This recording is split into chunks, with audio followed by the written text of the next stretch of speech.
Add the one, add employee C, 0609. 0609. Yes. We need to, that is to amend the agenda to add 0609 C to executive. What is it? 0609. No. Oh. It's just. Something else. Executive session.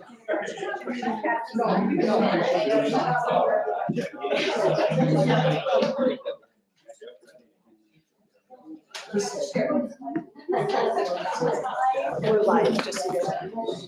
Okay. Hi, Lisa. Good, good to see you.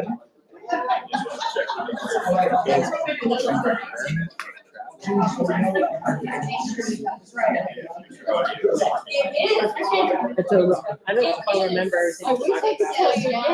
No, we're this, so. And then we should be good as soon as possible. He really does enjoy it. And he works for us. When you're tap dancing. Oh. You're tap dancing. They moved from over there. It's not like we're going to have our tap dancing. Yeah, the mother, okay. Which is fine. And the daughter took Fair enough. You can do it on there. Well, I signed up. Yeah, but then there's.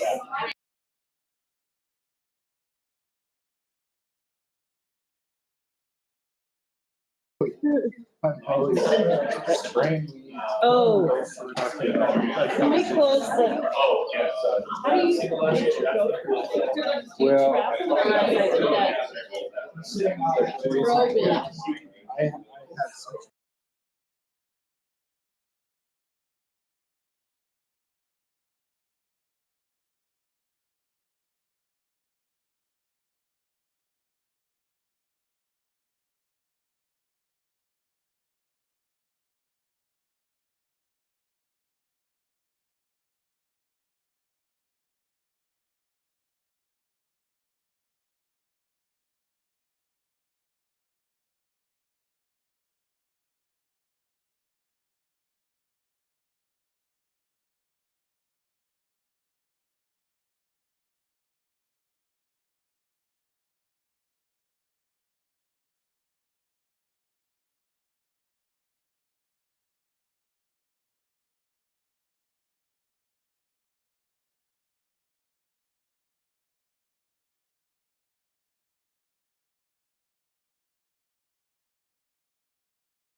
Thank you everyone for coming. We want to excuse Derek Moore. He is going to call in when it comes closer time to executive session, but let's start with the Pledge of Allegiance.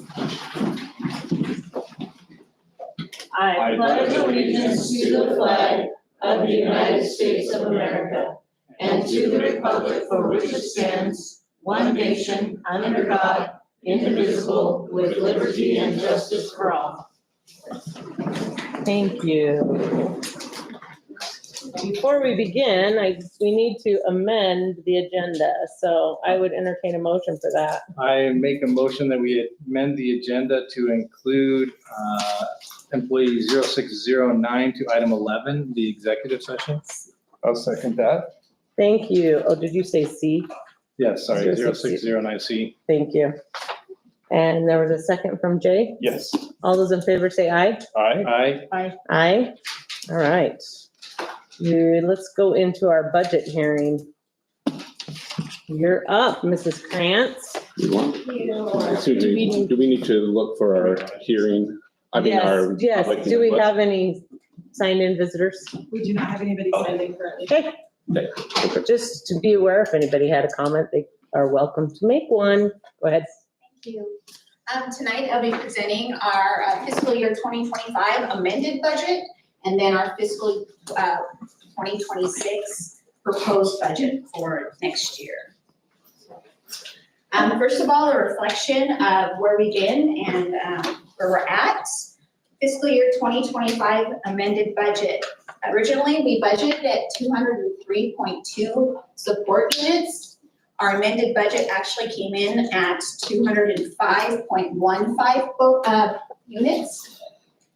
Our salary-based apportionment, originally, we budgeted $21,505,334. Our amended budget came in at $21,674,665. Pretty good, pretty close there. It was an increase. Our state discretionary funds, originally, we had anticipated $8,877,077. And our amended, what we're actually receiving will be $8,898,888. For a total state funding increase of $191,142, for a total revenue in our general fund of $39,114. Excuse me, $39,114,918. Mrs. Krantz, if I could, you had said total revenue in our general fund, that would be what we receive total throughout the year, not what is currently sitting in our general fund, correct? Yes. Okay, just wanted Our to make total sure. overall year-end budget, your budget. Okay, so the breakdown of our amended budget for 24-25, salaries and benefits, we actually will expend $31,615,083. Purchase services, we will expend $4,354,781. In our supplies and materials, we'll spend $1,086,088. Capital outlay, $67,600. Insurance, this includes building and professional liability, $240,858. We will be transferring approximately $96,000 to other funds. And in our contingency reserve, we shall have 1.6 million, just over 1.6 million, $54,517. Can you remind me, like, the contingency fund would run us to ballpark how long? Half a month. It will get us 1 month. Okay. Yes. Oh, I was thinking half. That's good. So our total expenditures balance to our revenue of $39,114,917. Our projected carryover then basically is the $1,654,517. Any questions on the amended budget? Okay, 25-26 proposed budget. We're gonna bring over our contingency reserve as a beginning balance. So the $1,654,517. We're anticipating receiving $2,361,050 in local revenue. This is the taxing pieces, supplemental levy, any type of penalty and interest, and any other local revenue such as facility fees and such. State revenue, salary-based apportionment, we're projecting $23,122,901. State discretionary, $9,233,609. And all other state revenue of $1,526,964. For total revenue, state revenue of $35,983,564. And when we add the local, the beginning balance, the local and the state revenue, our total revenue next year, we're projecting to be $39,999,130. And this is the breakdown of our expenses for next year. $32,677,364 will go to salaries and benefits. $4,397,912 will go to purchase services. $1,019,500 will go to supplies and material. Our capital outlay or equipment purchases will be approximately $10,000. Insurance, as of this point in time, we have not received a renewal, so I just put in our current cost of last year of $240,858. That cost for renewal should come in any moment. Mrs. Krantz, could you also explain the insurance in terms of that our carrier is changing? Yes, please. So we originally used to get our insurance through through the company iCrimp.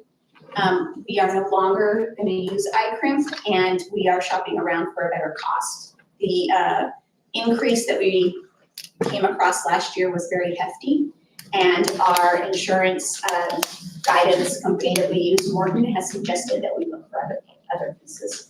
It's not just Middleton School District, it's a lot of districts. Any further clarification needed there? Thank you. Projecting right now at this point in time of no transfers out from our general fund to other funds, and our contingency reserve of $1,653,496. So total expenditures balance to our current projected revenue of $39,999,130. Any questions there?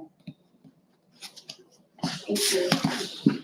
Okay, so salaries and benefits. This includes our health insurance plan. It will remain the same. We aren't changing companies. We haven't increased any new options on our health insurance. However, we did get a 7.2% increase to all of our premiums. Our dental plan will again remain the same as it has from this last year, and again, dental increased to 9% on all premiums. Purchase services. Purchase services are any type of utility costs across the campus, so it's our power, propane, natural gas, telephone, trash, sewer, water. It's all of our software licensing that we use, such as our Skyward student information system, the financial management system, all of the hosted in the cloud sites that we have come underneath purchase services. This is also all of our professional and contracted services, such as legal and auditing services, any special education services that are mandated by IEPs, and any building system needs, such as plumbing, electrical, equipment repairs. So the total increase from FY25 to FY26 is about $29,384. Any questions there? Okay. Supplies and materials, these are all of the cost of the materials needed to implement any type of lesson plans that happen in the classroom, such as paper, art supplies, science supplies. It's all the parts and supplies to replace and or repair any building equipment or building systems. It is also the custodial supplies that include all the cleaning, disinfectant supplies, paper towels, toilet paper, etc. There's actually a decrease in cost from FY25 to FY26 of $66,588 or a 6.1% decrease. Supplies and materials. Capital outlay, this is classroom furnishings such as desks, chairs, tables, storage, etc. Technology equipment such as laptops, computers, projectors, HVAC units, and grounds maintenance equipment. We're projecting a decrease from FY25 to FY26 of $57,600 or an 85.2% decrease. Any questions there? And Alicia, do you want to talk a little bit about how those two areas are actually decreasing? Sure. Just because there are, cuts to things that we're doing using utilization of different funds. Right, yes. So, as many of you recall, through legislation, the districts, all school districts received a hunk of what they call school modernization funds.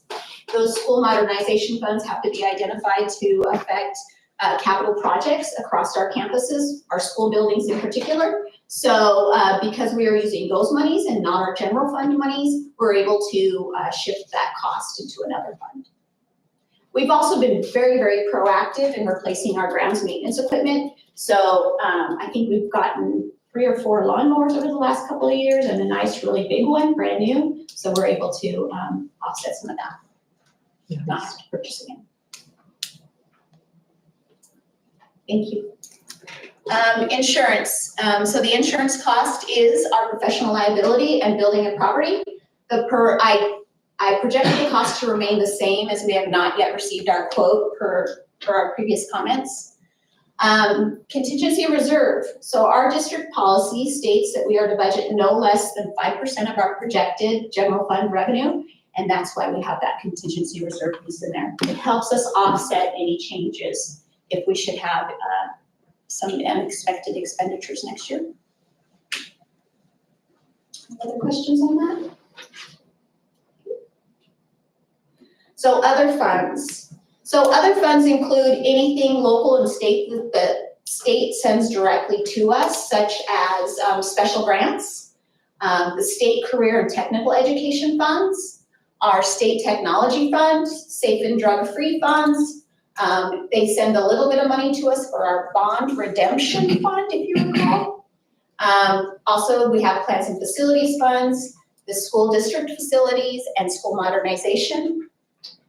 Federal funds include all of our title funds, Title I, Title II, Title 1A, basic programs, Title I, migrant, Title II, which is improving teacher quality and student achievement.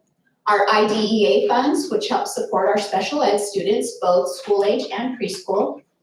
Our Carl's Perkins grant, which helps support our CTE programs, and our child nutrition program. For FY25, our total amended budget with other funds, for other funds was $38,118,400. I'm proposing an total other funds budget for FY26 of $32,828,445. It is a total decrease of $5,289,955 or 13.88%. And let me explain that decrease. If you remember, when we were in COVID, we had been qualified for a lot of ESSER dollars. We literally have no ESSER dollars now. Yay! You had to spend it though, just to Yeah, we had to clarify, spend so it. everyone knows. Correct, yeah. It had to be It spent. had to be spent. And there was allowable things that we had to expend it on. So, but what that means for us is no more monitoring. Woo-hoo. So yeah, just basically that.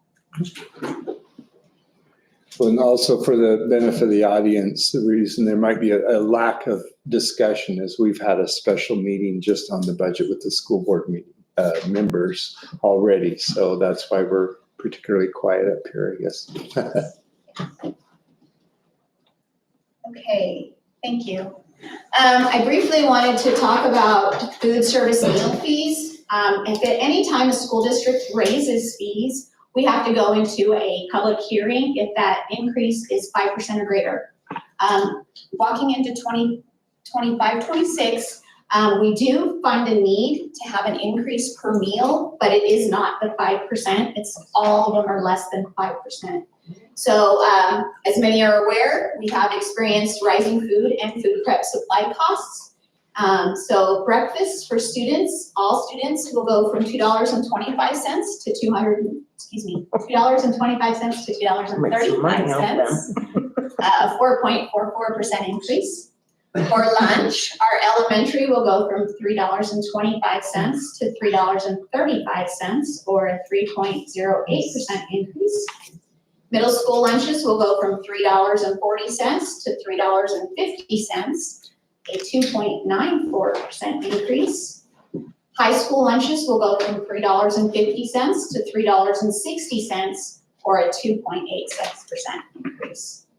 Adult meals will go from $5 to $5.10, or a 2% increase. Any questions Ms. on that? Cranston, do we have an idea based on consumption this last year, what that impact will be overall?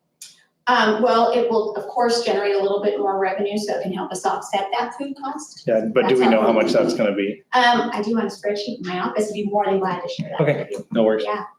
Thank Just you. curious. Our bond redemption fund. So this is our bond levies for, we have a little bit on 2009, 2010, and the 2011, which is the high school. So when I look at our bond levy amount for budgeting, I look at actual principal and interest due. So we have 2 payments each year. So on September 15th, we have $4,216,023.16. And in March 15th in 2026, we have only an interest due payment of $464,210. So next year, we are anticipating paying out at least $4,680,233.16. The school facilities funds that the state has given us, we will not have that true projected cost till the end of August of 2025. There's just a lot of factors that come into play, but I did use the current amount we had in 2025 of $2,260,728. So a projected amount to levy next year would be about $2,419,505.16. Question, Yes. when do you have to set the levy amount with the county?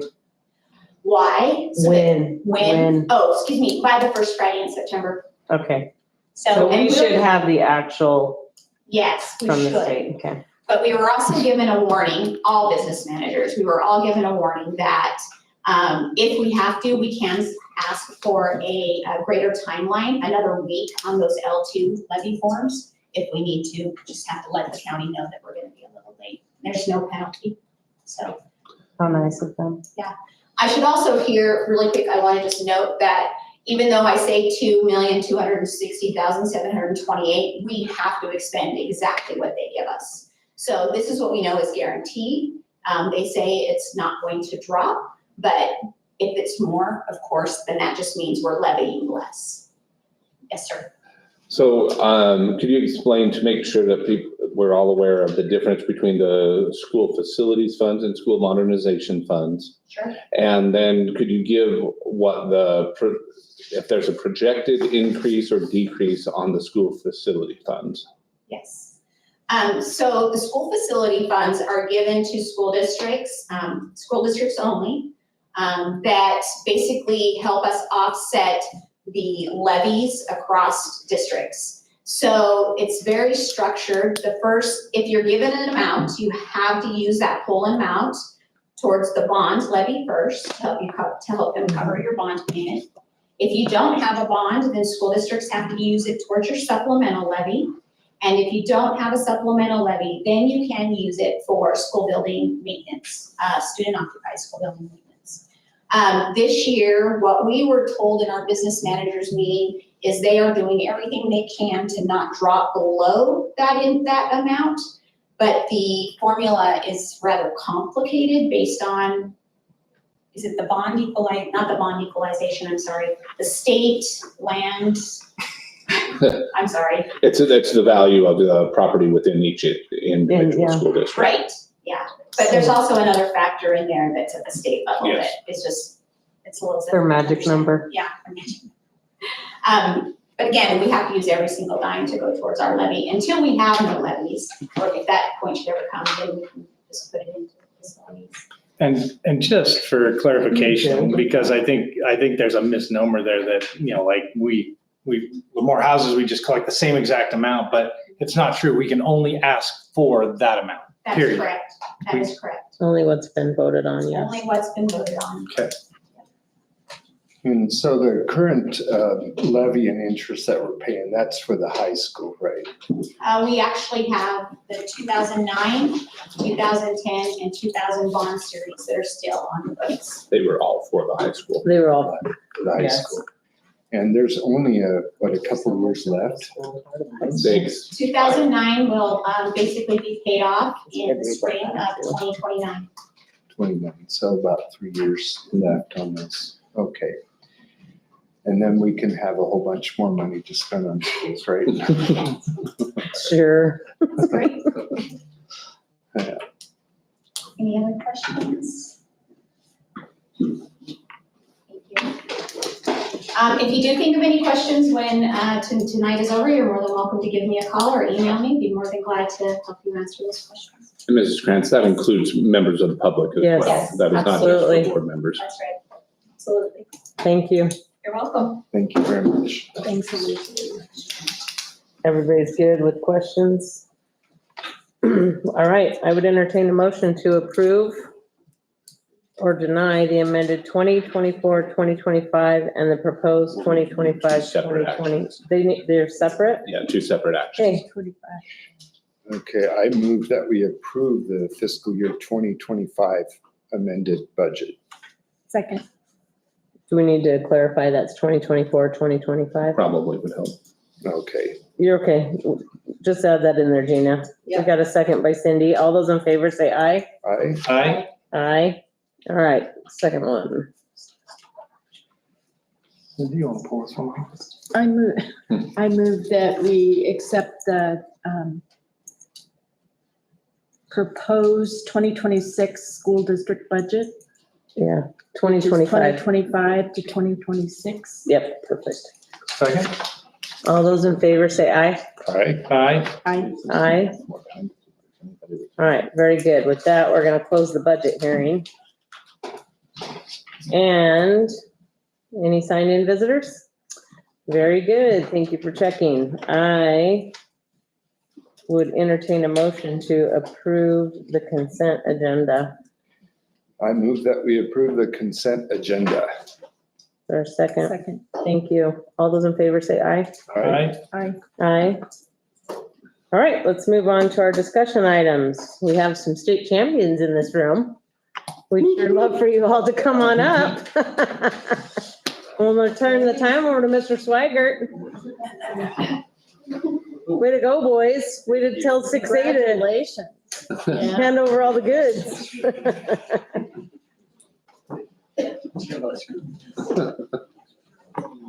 With all the blonde and white hair. It's all natural.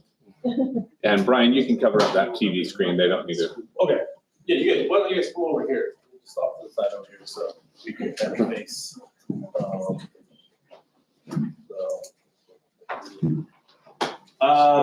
So, the school board just asked us to come in tonight and just to share a little bit about our experience.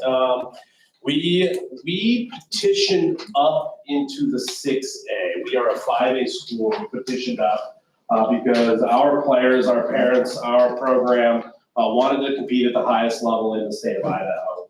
And we felt like that was something that we could do, we wanted to do, and we could contend for a state championship. Not only did we contend, we won it. So that was, yeah, there you go.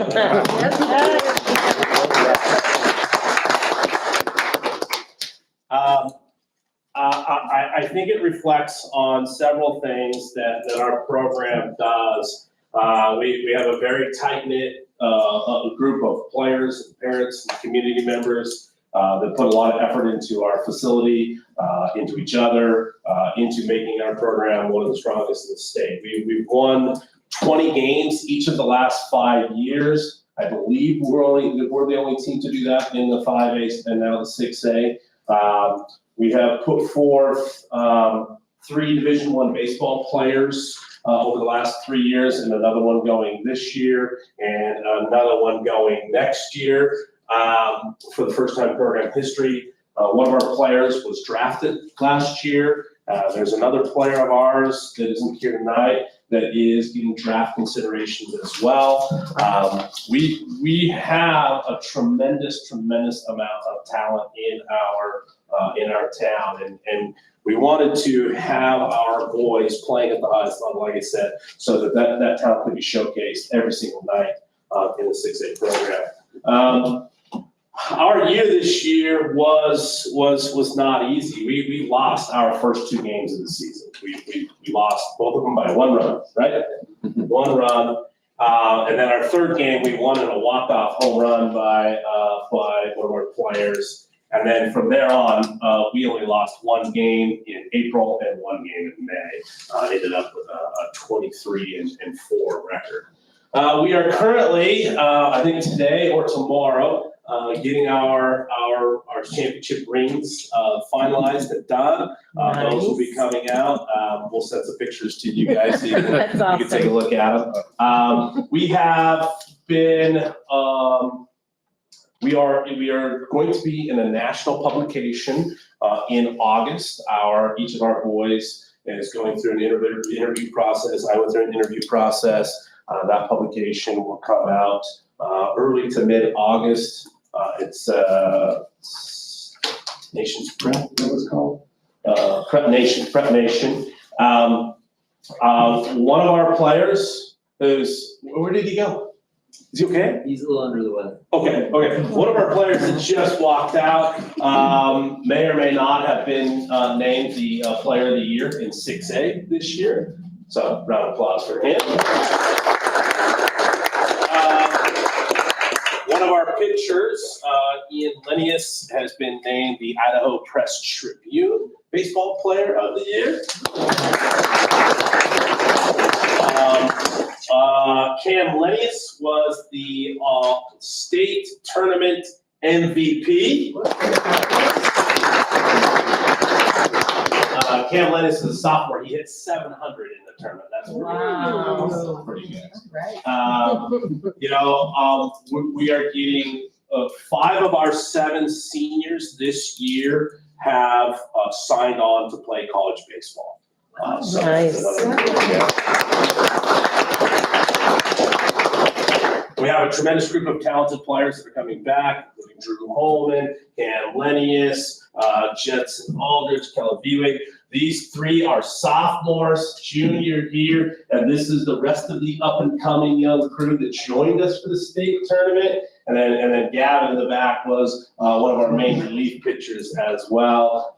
These guys, when they came up, were tremendously supportive. As you can see, they fully committed by dyeing their hair. I was just wondering why you didn't dye your hair, Coach. Mine's natural highlights. Natural highlights. Next year, boys, we can do it.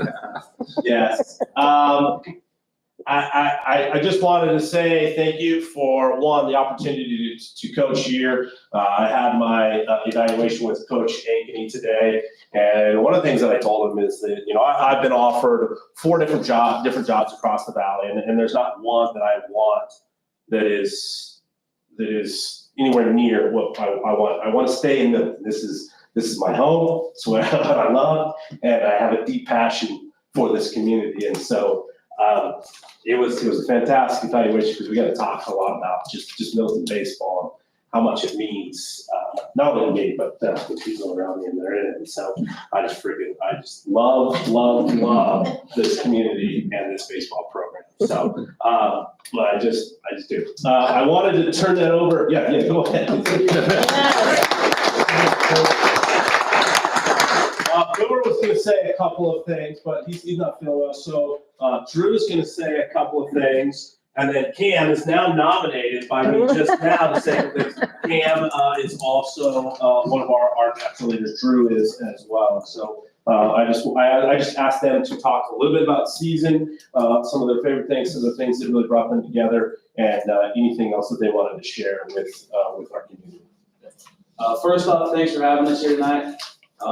So throughout the season, I played on 3 state tournament teams so far, and hands down, this is the closest team I've been on. And a big thing was throughout the state tournament, even throughout some of the earlier parts of the year, we'd go out to like team breakfast, either at Sunrise Cafe, Mr. B's in Caldwell, and just spend more time and quality time together.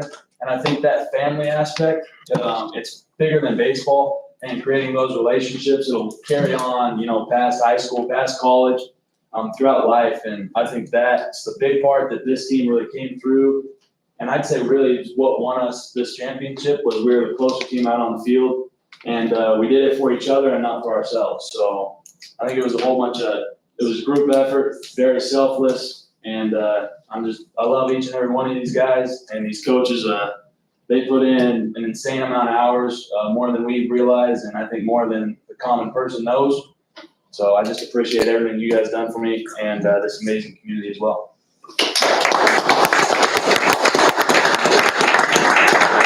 So piggyback off what Drew said, I think there's a big aspect of like everyone want to play with everyone. I don't think there's like, I never heard complaints about, oh, this kid's so annoying, oh, this kid, I don't like what he's done. Everyone was always like happy to be around each other. Like we'd always say hi at school, like everyone was best friends, hanging out with everyone. And I think that played a really big role because then you get out on the field, it's a whole different feeling when you're out there to enjoy playing with all the guys around you instead of like playing with some kids. Like if I were friends with these guys and then I'm just like, oh, I'm playing with some random kids. So it's a really big deal about it. And as Drew said, like we had team breakfasts, we had team dinner, and all that really helps bring the team together. And it's just a different feeling.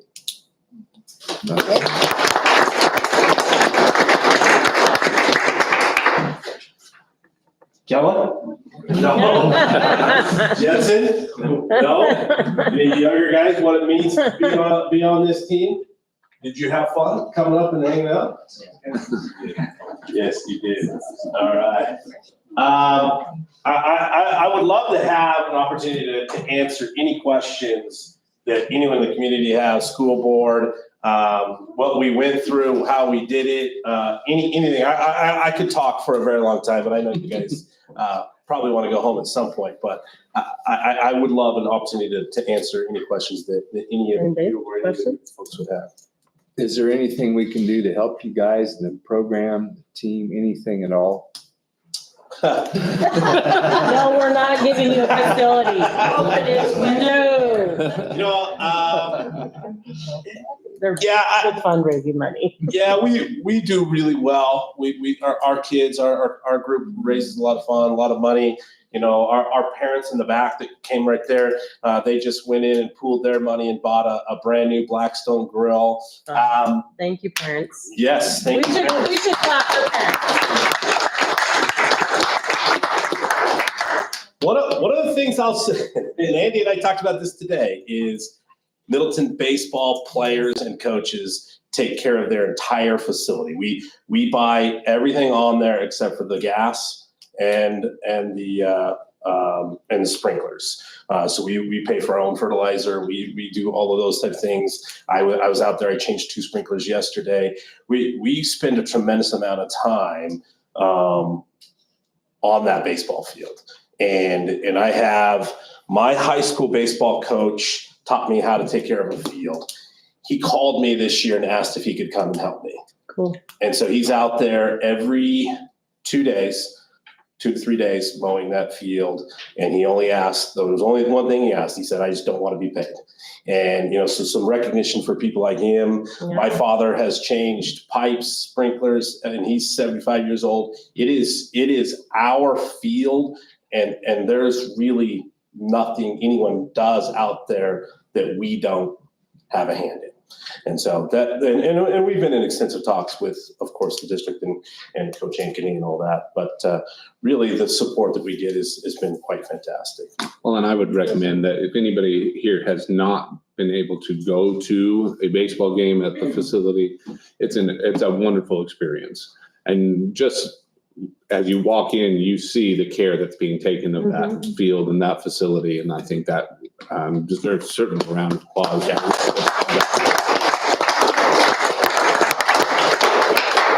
I would argue we need more bleacher space at our facility.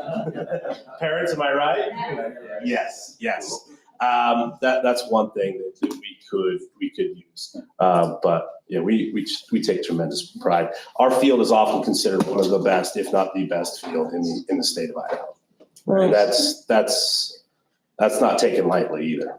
Thank you. Yeah. Thank you for all of it. Thank you, parents, for getting your boys to this point. And boys, thank you for showing up Yes. and taking home the hardware from Hawaii. That's awesome. Indeed. Yeah. Have a good summer. Okay. Thank you so much. Thank you. Proud of you guys. Yes. Way to do it. Why don't we ever have 7 games? Why don't we ever? Oh my God. We can do it now. We're learning. That's nice. Good bunch of kids. So next you go to the city, tell them we want that plaque next to the welcome to Middletown, home of the Right? 6A. For real. There's only one 6A baseball. 2025. Ever. Let's keep it that way. Bye, guys. Thank you, Brian. Technically, it's the first 6A state championship for the school. Yep. The first one. First amendment. Very good. All right. Now that all that fun is over, let's go on to the next fun. Is that gonna, go ahead. Trips? Yep. Okay. So we have just one trip that's going, looking for later this summer. The Middleton High School FFA officer training. It's in one night, up at Tamarack, in Donnelly. The information was in your packet. Straightforward as far as number of students, number of chaperones, all of that is going. Any questions for that particular event? Mm-mm. Okay. I don't have anything else to add on that one. Did they went to state? What did they go? I'm thinking other kids. Yeah, this is the leadership of the CTS, Where they meet. the CTSO, the student organization that's going for some training there. Morphing my golf children and they go to other schools. Okay. Perfect. Let's move on then to the handbooks. If I can just, I'll give a quick overview of the process, what we've been doing for these handbooks, and then essentially turn it over for questions that you've seen as you've gone through those handbooks. Each year, the principals are required to bring these handbooks to you as a board for approval. Includes list of rules and expectations, as well as information for students and their parents as they go through the coming school year. By approving those, that's something that you as a board are signing off that those are acceptable expectations and standards that would be held. So each summer, we try to walk through these. We ask the principals to bring it in as early as they can, ideally in June, so that if there's things that you as a board have questions on, we can address those and have those ready to go before make any adjustments that need to be made before the school year starts in August. Right now, we've got, you had all of the schools except for the alternative school were able to provide their handbooks in here in June. So those were all there as part of the presentation. But with that, I would just turn it over for any questions you have on any of those. The majority of them are not significant changes from the previous years. The middle school has a few more changes than what they've normally had available there. So I would turn it over for any questions, any feedback that you as a board have that you'd like to address. If there's a specific spot within a handbook that you'd like to address that you want us to bring up on the screen, Lisa has those ready to go if you'd like to, if it needs to be up there so we can have that discussion. All right, who would like to go first? Go ahead. I would personally, I'm not speaking for the board, I'm speaking for myself, like to be able to see these a little bit earlier if at all possible. Mhm. And I would hope that they could, inside their work, make changes. Like highlight them. Upfront. Have it kind of Highlight. track changes. So you can see what they're changing from to. And I'm also gonna ask that we don't approve a couple so we can move into July, because I'll be honest with you, there was a lot to read. Right. And I don't know about you guys, but I didn't get to all of I them. think it's worth just tabling until we Yeah. can do all together. Yeah. Or it's when it gets. Hard to second. We reading. can, but if If there are something, can we specific talk things about you'd it? like Right? to- Yeah. Yeah, but Right. And so I actually have some. Yeah, Yeah. so I don't want to take away from the board, but just to clarify, by earlier, what, are we talking May? Are we talking April? Whenever What- it's possible. I mean, if the school is not gonna change it, can we get it in April? So. Right, and typically we've just waited till the end of the school year just because they're Because- working on getting done with the school year. And I understand that. I don't wanna make it harder. I just, if at all possible, can be even in May, at the May meeting. So maybe if there are no significant changes planned for those handbooks, to have those out in May and then giving the time, if they still need time to work through some changes, to do that. Because that would be early May, so. Yeah. So we could work towards that for our coming school year. I appreciate that. But is there any issue of delaying the approval to July? No, The only thing that it holds off on is the school getting ready for August. But if you, but it's in. early July is our meeting, so. Correct. Yeah. And it's important for you as a board to be able to see and read through, because if you haven't been able to see and read through, then you may end up approving something that you don't have that And I feel expectation for. uncomfortable doing that. Yeah. So, Nope, that's perfect. okay. Another reason for getting it in June. What are some of the driving things at the end of the year, let me ask, that kind of guide you to make changes? Are just incidents that happen throughout the year, or just Yeah, things that just come kind up? of need a minute to breathe and reflect on, Mhm. maybe looking at discipline reports, and, talking with leadership team in the school to see is there anything that the teachers themselves are seeing. So that's primarily what it is. More just trends that are coming in that we're not used to, or? Yeah. So the middle school had the most numerous changes in the handbook. Was Yes. there particular areas that you'd want to discuss or that we should? Well, I would focus, they just made wording changes to dress code, which is always something that they need Yes. to. Though they've given a lot of information, because they've changed a lot of their programming in terms of their courses and things like that, in terms of how they're organized, how students get into some of the higher level courses, what being provided as supports for the students that are struggling. Those kind of things are being changed. Good. And a lot of this comes at the middle school, and you actually see this quite frequently when you see a principal change. Last year, there were actually quite a few in the high school as a result of Mr. Hollinger having gone through one full year as the principal and seeing the things that he felt were important. The same thing now is happening at the middle school with Mr. Hinkson in his first, having gone through a full year. Naturally with the change in Correct. administration. Our elementary school principals have stayed pretty consistent over the last several years, and that's actually, you're gonna see that as, why those don't change as frequently, because they've all had quite a bit of time to kind of hone what works within their schools.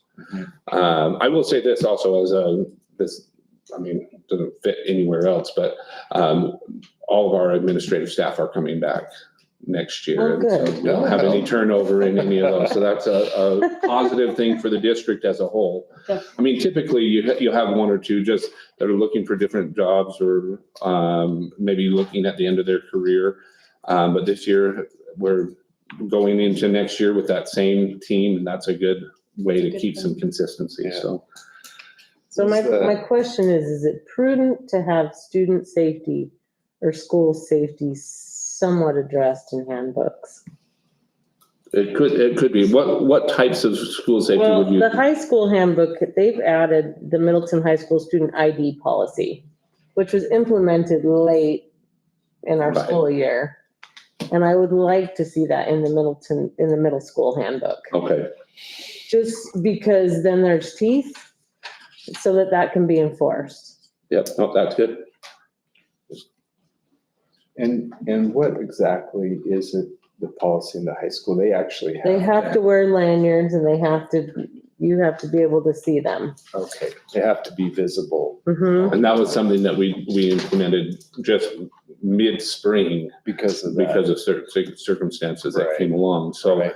this was a way to address that. But there was clearly a plan to see how it worked in those few weeks, months that we had that, so that it would be better explained and better able to hold students accountable in the fall. So that's certainly something we can add to them. I will make sure is included. I mean, I'm sure I don't think that it was on purpose left out Right. at all. I just with all the changes they're making anyway. Right. Probably just, it would help them.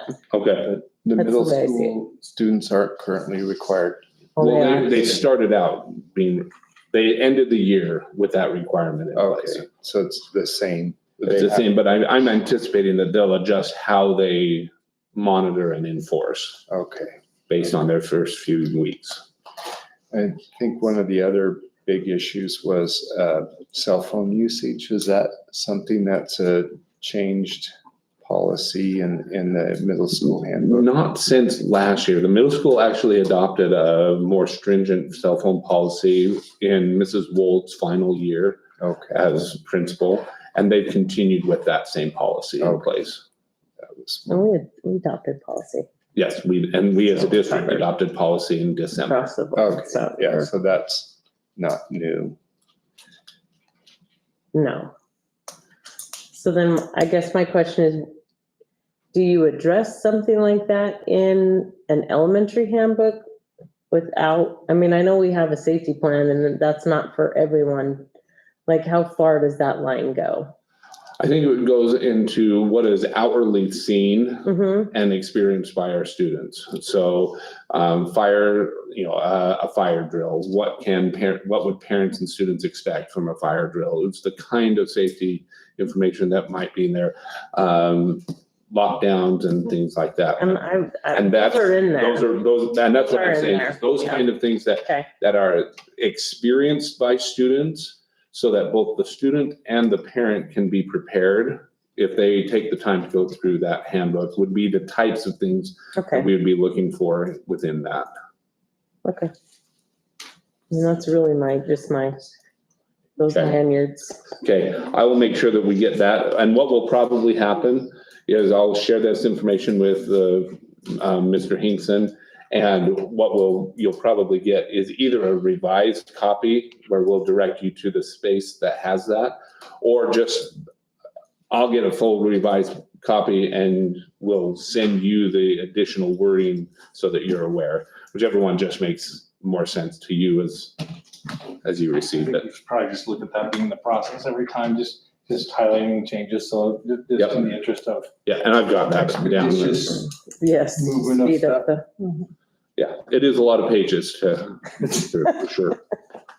We at least had a day or two. Yeah. Any other thoughts or questions? I have a lot on the, I the said, athletic Oh, handbook. that's the that's next. the next one. Okay, Yeah, that's, that's the next item, so. And we've actually got Mr. Ankeny here that Oh, okay. will be here to be able to answer some of those as well. Okay, oh, I see, yeah. any other questions anybody has? Mine were pretty simple, I think. Okay, yeah, works. Okay, let's move on to our athletic handbook. And you might as well come to the podium, Mr. Ankeny.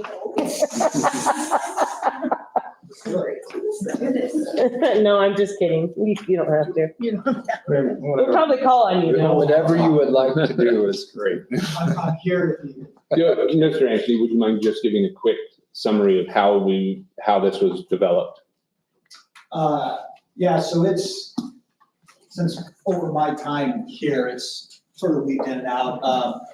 This newest rendition for this school year sort of came together into last summer, then working on it throughout the year. We had a group of community members that came in, and there's still some stuff that me and Mr. Hollinger are working on in terms of, how do we better connect with the community, how do we better connect with our stakeholders, how do we help Middleton athletics continue to grow, be exceptional in all areas, not just potentially what we're doing on the field. So incorporate some of those things in there. There's a lot that's in there. Some of it ties into the student handbook, right? You can see some of that in there. And then a lot of it ties into the Idaho High School Activity Association. The expectations you see at the beginning were actually looked over and put together by that committee last summer. And there was 10 to 15 individuals who read through and gave thoughts and ideas, and coaches, committee members, et cetera. So it's a continuing, ongoing work of trying to put something together that we think is resourceful, but at the same time, not lengthy, it's straight to the point, which oftentimes is hard to do in the handbook. Thank you. Is there anything new or kind of like a pressing thing that we should be really looking at, or You can just come sit in is this all new? No, it's not all. No, a lot of it's been, I mean, some of the things in here were here when I was first hired. A lot of that was, we did down, I just remember when I was first hired, it seemed to be like 30 pages long, and I thought, oh, we can say this in 2 paragraphs or a paragraph opposed to 2.5 pages. But nothing necessarily new. I mean, eventually we'll have to, one of the biggest things we have to do is continue to adjust as rules potentially change, the Idaho High School Activity Association. The next big thing that we'll probably have to add in there somewhere is, new transfer rules. What those are gonna look like and how that's going to affect student athletes. One of the things for this meeting, I know we discussed this, I think in May, was getting this in front of you all to be able to read through and ask questions so we can adjust, and get it back to you in July, cleaned up in a way that it's better when we send it out to everyone. All right, Sandy, do you have questions? Well, I just, Go ahead. in looking in the And if you'll mission, direct us to the pages that you're page looking at. 3, where the mission statement is, it says the athletic department will establish clear expectations and accountability for all stakeholders, athletes, parents, coaches, and the broader Middleton community. So we had 2 different things. The expectation sheets were created, I don't remember once again, a group of us working together on it. But the expectations you see down below are what the Right. expectations Yeah. were. And I guess, how is the community involved? I mean, we say the broader Middleton community, but I'm just wondering where the connection is with the community. With one of my concerns is that basically the booster club is not really a cohesive booster club in what I've been told and what I've experienced with different individual parents that have shared their concerns with me, which in my mind, that's where a lot of the community is, to get the community involved. I realize we're a lot larger district than we used to be, which goes without saying, but I remember, and I'm going back, not necessarily when I was here, but when my kids were here, there were booster fundraisers that were ones that the whole community could come to. Like the one big one I remember was the dinner. And it was held in the old high school gym, but I've heard there's like a sectioning off of booster. Like there's one booster club here, there's an alumni for FFA. I mean, there's. Sorry to interject just a little bit. It's okay. So I guess I'm trying to understand. Keep going, keep talking. I'm just trying to understand how wondering this all fits together in the handbook. I think the booster and the community should be in here somewhere. And Oh, I'm you not want to add sure the booster? as far as How does that work though? expectations. Because that's separate. Well, It is separate, but. so I think the we- reason that they're not included within the handbook, and Mr. Ryan, can you share with me if you have any other thoughts on this, is the booster is an organization run by parents and formulated by parents. It's not something that the district creates, similar to a PTO, a PTA, which means we work together and collaborate with the groups of parents as they come together. But that's not necessarily something that we can say to the parents, you have to do X, Y, or Z. in terms of how they run their Or do you just want the organization. verbiage I put in there totally maybe? understand I, that. I kind of think I know what you're saying. Where's the communication to those groups? So what you're talking about is how these, Communicate with Mandy, Yeah, I guess that's what I should. probably all the time. Yes, all the time. So as you look at that last sentence, we're trying to put together like the, so the How mission, it encompasses it. right, so the mission is sort of for the athletic department as a whole. Mhm. Now, there are some things that we know we need to do in terms of those stakeholders. Now we're talking the broader Middleton community. What you see in the athletic handbook are the ones directly tied to a said athlete. Mhm. Myself, the school, parents, the athletes themselves, coaches. Yeah. The broader community is us being able to put, it's either verbiage up in the gym, these are our expectations for fans, or it's verbiage that we can put out on social media. Would be that aspect makes of sense. that mission, where this is now expectations clearly defined for those who we know are So it kind of participating. encompasses that group in there. and then I So think I as we can- talk about PTO, as we talk about boosters, I think then that becomes something that we can address policy-wise as a district in terms of how we communicate with and engage with a Okay. booster club. And that's something that we could certainly look at policy-wise, because a handbook is gonna be something you're giving this to the students that are participating and their parents. And what, To, The for how we expectations get are. through this season and all of those kind of things. If we're gonna talk about how we can better engage the The booster. PTO, the boosters, Boosters. then I think we're in a spot better to address that as a district, and possibly even through that, what we were talking about as far as formulating our education foundation and bringing those boosters under the umbrella of a foundation, that then that's where, they kind of all coalesce together in terms of what we're looking for the district. okay, because that needs I to mean, be we do on done. page 15, there is some stuff about fundraising, but we're talking about specific team event Yeah. fundraisings as opposed to general Yeah. funding of the athletic department. Would the dispersal of general fundraising be addressed in policy, or is that something that you handle at the administrative level? As in As in like, what teams get. yeah. And I've heard the stories, and this will tie in a little bit. I've heard the stories of the old booster club here, right? And things have just, It's not old. it It's a is, legend. It's a legend of. it has changed since my time has been.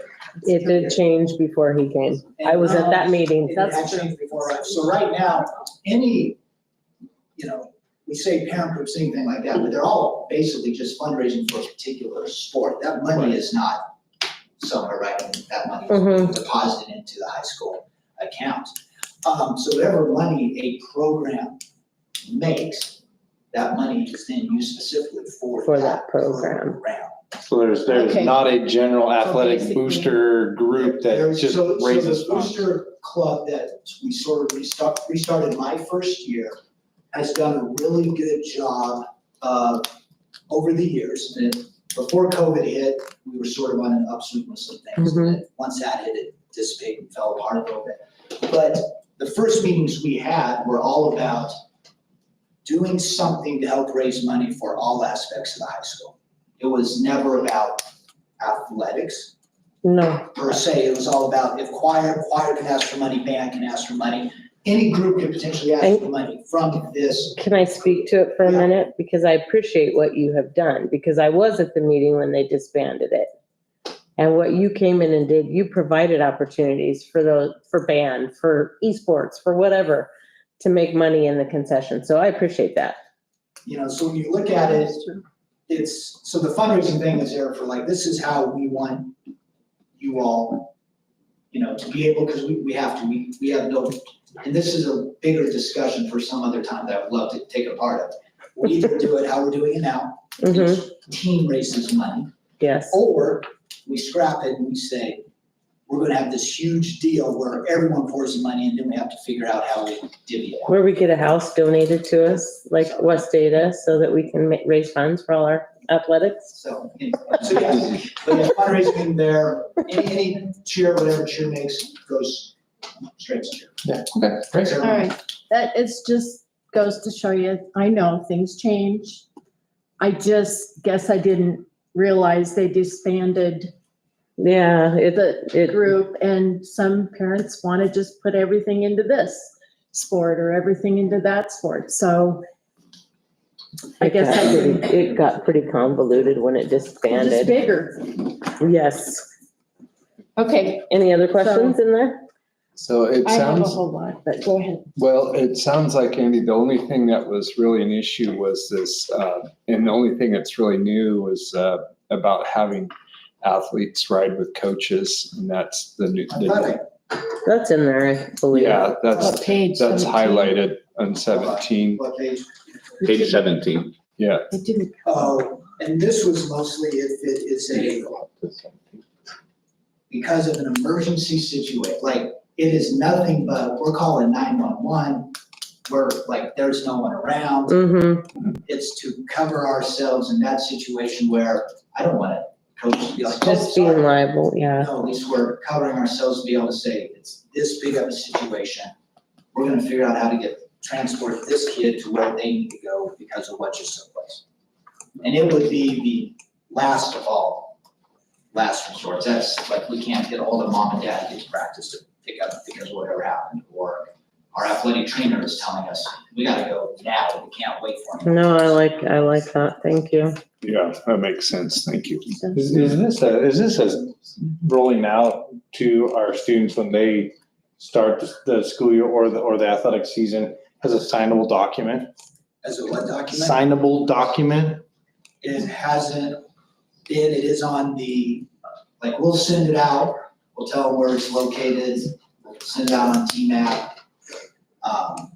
I try to do my best once we create each of our season groups within Skyward, then, we can kick it out via email. It's only signable in the MHS parent-player consent that basically says, and yes, I've read these 4 documents. Okay. But we have that, Yes, we have. Mhm. which is what it directs. I just think it's important that we have this connection so that nobody walks in and says, oh, I didn't know. They still- Because, we have specific processes for grievance and everything else in here. Mhm. And it's not to, go through the process and you sign, I'm interested in just making sure that everybody, no, you really know the process. You really understand that, if you're unhappy, there's a process, but you don't run it to the governor. Cause, just go through the process. I just think it's really important. Yeah, it seems like the athletes are charged with that knowledge, like, yeah, there's an issue, it's in the handbook and you better know what the handbook is. Understood up front. It's just really important. Yeah, absolutely. And there shouldn't be any misunderstandings as to what the expectations are and then coming, halfway through the season, well, I didn't know that.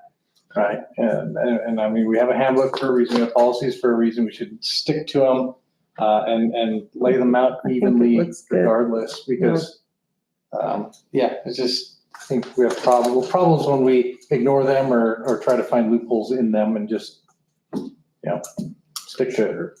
For sure. Great. Good. I do need some clarification on the communication piece. Because it talks in there about texting, but then it says below, you need to use the Stack Team app. I have I should tell you page 8. Page 8. So just clarification, are we via text in Stack Team app? Because you can do a group chat in there. Correct. So the goal. Can we specify that so that they use Stack Team app? Because I know coaches don't. They being the coaches. Yes, In what? like all communication should be through Stack Team app. That is. A coach should not text a student. I remember before we had Stack Team app, we'd have to sign a parent consent. And one of the things we've talked about, maybe we need to put it in, there's this whole idea if there is for whatever reason, I know we've had these discussions, if there is a text, like said parent also is on. And that's been Yes. and that's been the instruction given to coaches, that if for some reason you have to communicate with a student directly. That's only done when the parents are in, their phone number is included in that text so that parents can see. Absolutely. It's just Communication. better for everyone. And that is the expectation that's been given to the coaches. Very good. But if we need to include that within the handbook, that's, I think there's some I think if you do, it gives you some teeth. there's some third-party apps that like esports would use, and I think that we also need to take a close look at some of those because there's some sketchy areas of those communication apps. They can make their own Discord Yeah, chat. yeah, but I mean, there's a lot of And other you can- garbage on Discord that's. Well, there not is, just- but they can make their own room. If they can make it secure, but I think that's just something we need I to mean- have some people identify because it's important because a lot of the tech guys are using that to communicate, but there's some junk there that. Oh, there is, but you can make your own room and keep all that other stuff out. so I think what we have to do is clarify that that's the expectation is if we're using a third-party app, that it's the building administrators are aware Needs to be approved. and that this is how Mhm. they're going to secure the students Yeah. so that there's not somebody from outside being able to communicate in. And So- I mean, and one of the biggest ones that you will see, even though I know, I send tons of stuff out on Team App all the time. Oh, I think it's great. But what you find in some sports, especially baseball and softball, just the use of Game Changer. And there's also, everyone has to sign up for that as well. So there's a communication piece in that. But that's, So it's a little different third-party app, right? Yeah. It's another way to get stuff out that's on board if we have to use it. yeah, I mean, it should be listed on here, well, you I could would just, say. yeah, you could put it on there. and Like, I just- think those should be specifically listed and, or if there's some caveat that we need to Or work just with, a third-party We app, need but to have here's the something procedure, what you have on that there. covers that. It sounds like there's enough, I don't mean to preclude any other discussion, but I think that sounds like there's enough that we probably need to continue to work on this and bring it back in July so that those additions are made. That sounds good. Yeah, I agree. sorry, more homework. Any other specific instructions that we need to work on? No, just that piece. Okay. For me, I don't know about the rest of you. Grammar. Grammar and words left out. or Will you, not will you spelled. just? Could you run it through Grammarly? Thanks. Next time I will. Bring a ruler next time. If you'll send Start your knuckle. directions to me, Well, Thanks. that'll help. Thank you for the work that you have done, yes. Mr. Ankney. It's I great. appreciate it. Improvement. Thank you. All right. All right, let's talk about our renewal with Littleton Parks and Rec. Okay, as you remember, last year, we put an agreement together for the lease of what is called in the renewal, the Fine Arts Center, which is the rec center over here, that whole building. We lease to Greater Middleton Parks and Rec, the gym plus some of the restroom and kitchen area, and then a series of classrooms that are all listed there.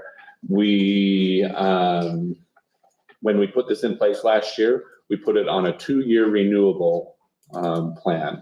There's still the option, if there's an emergency, that with 90 days, we can work with them to address needs that we might have in discussing possible directions we might go after the failure of the bond. I had that conversation with our compadres, our colleagues over at Greater Middleton Parks. Our compadres. Compadres, right? It's okay. I had a conversation with them just to remind them of that, and they still felt comfortable with the 90 days is a sufficient timeframe to be able to give them time to adjust and find a new location. But the overall plan is to continue the rolling 2-year plan. But revisit it. Yeah, so what you would be doing this year is approving this with the new dates.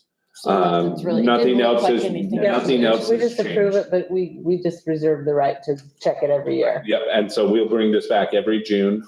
We'll look at it tonight. If you as a board approve renewing this for, again, another rolling 2 years.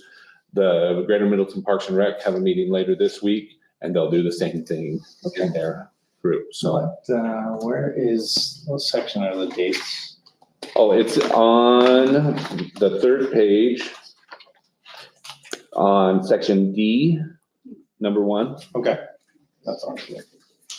So it has here, the agreement will become effective July 1st, 2025 of this year, for a 2-year period ending June 30th, 2027. Any other questions on that? Okay. I'm bringing up the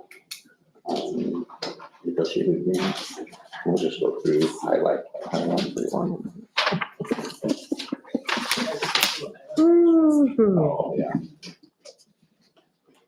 Yeah, let me. If there's no other questions, Nope, there Okay. are not. Thank Okay. you. I appreciate that.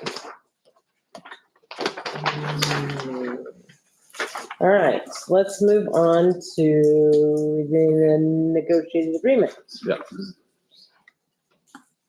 so we've been working with the Middleton Education Association over the last, since 2 months. mid-April. Yeah. And working on adjusting the negotiated agreement to address funding, either challenges, opportunities, however we go, as well as some adjustments to processes within the district. And so I think the easiest way would be to roll through the negotiated agreement so that you as a board see what those proposed changes are. And then if you have certain concerns, we can look at that. If you as a board choose to approve this tonight, it would be approved pending the ratification of the Education Association. We were able to finish our last negotiating session earlier today. They have to have 48 hours we had placed it on our agenda already knowing that it was coming. They have to have 48 hours to notify their group. And so if you as a board approve the negotiated agreement tonight, and then they approve on, I believe it's Thursday that they'll be meeting, then we'll be in good shape and we can move forward with this negotiated agreement. If either party, you as a board or the MEA and their body choose not to approve, then we would come back to the negotiating table later next week to address whatever concerns might come up from either party. So if we're good with that, I'll start rolling through. And there may be parts of this that Ms. Pennington will address as well. When we roll up to the compensation. I think that's the first one that comes along. Yeah. Let's roll to where it's got the chart. Yeah, right there. Can you make it a little bigger? Can you make it a little larger? So what we've had this year is in the past, when the career ladder was, do we need? No, you're good. Oh, okay. Yeah, Is that big enough? Should we move the TV a little bit? that's okay. Okay. You can see it. Make sure everybody can see. Yeah. it in the room, so. So in 2013, when the career ladder was put in place, there was one, and the career ladder is how the district is funded, meaning how it's determined how much money comes in for each teacher. But when that money comes to a district, the district is allowed to create a salary grid however they would like, as long as, they're keeping, if they're going to use more than what the state sends, it has to come from their general fund to do that. The only requirement in terms of the salary grid has been, until this year, the very beginning salary. So what you would see in level 1, lane A, that amount, and no matter what the scale was, no matter how it looked throughout the state, whatever the state was saying was the minimum, we had to make sure it was our minimum. We couldn't pay somebody less than that. But every other value was fine, as you could arrange that as you negotiate within your district. That's the state minimum then? That is listed there as the state minimum for this coming school year. Okay. This year, however, the state implemented two other criteria or minimums. And Lisa, do you mind having the old one up Sorry, to it's called wrinkly. last year's scale? This might be an old one, but that's. So in the past, what you'll see here is, this is from last year.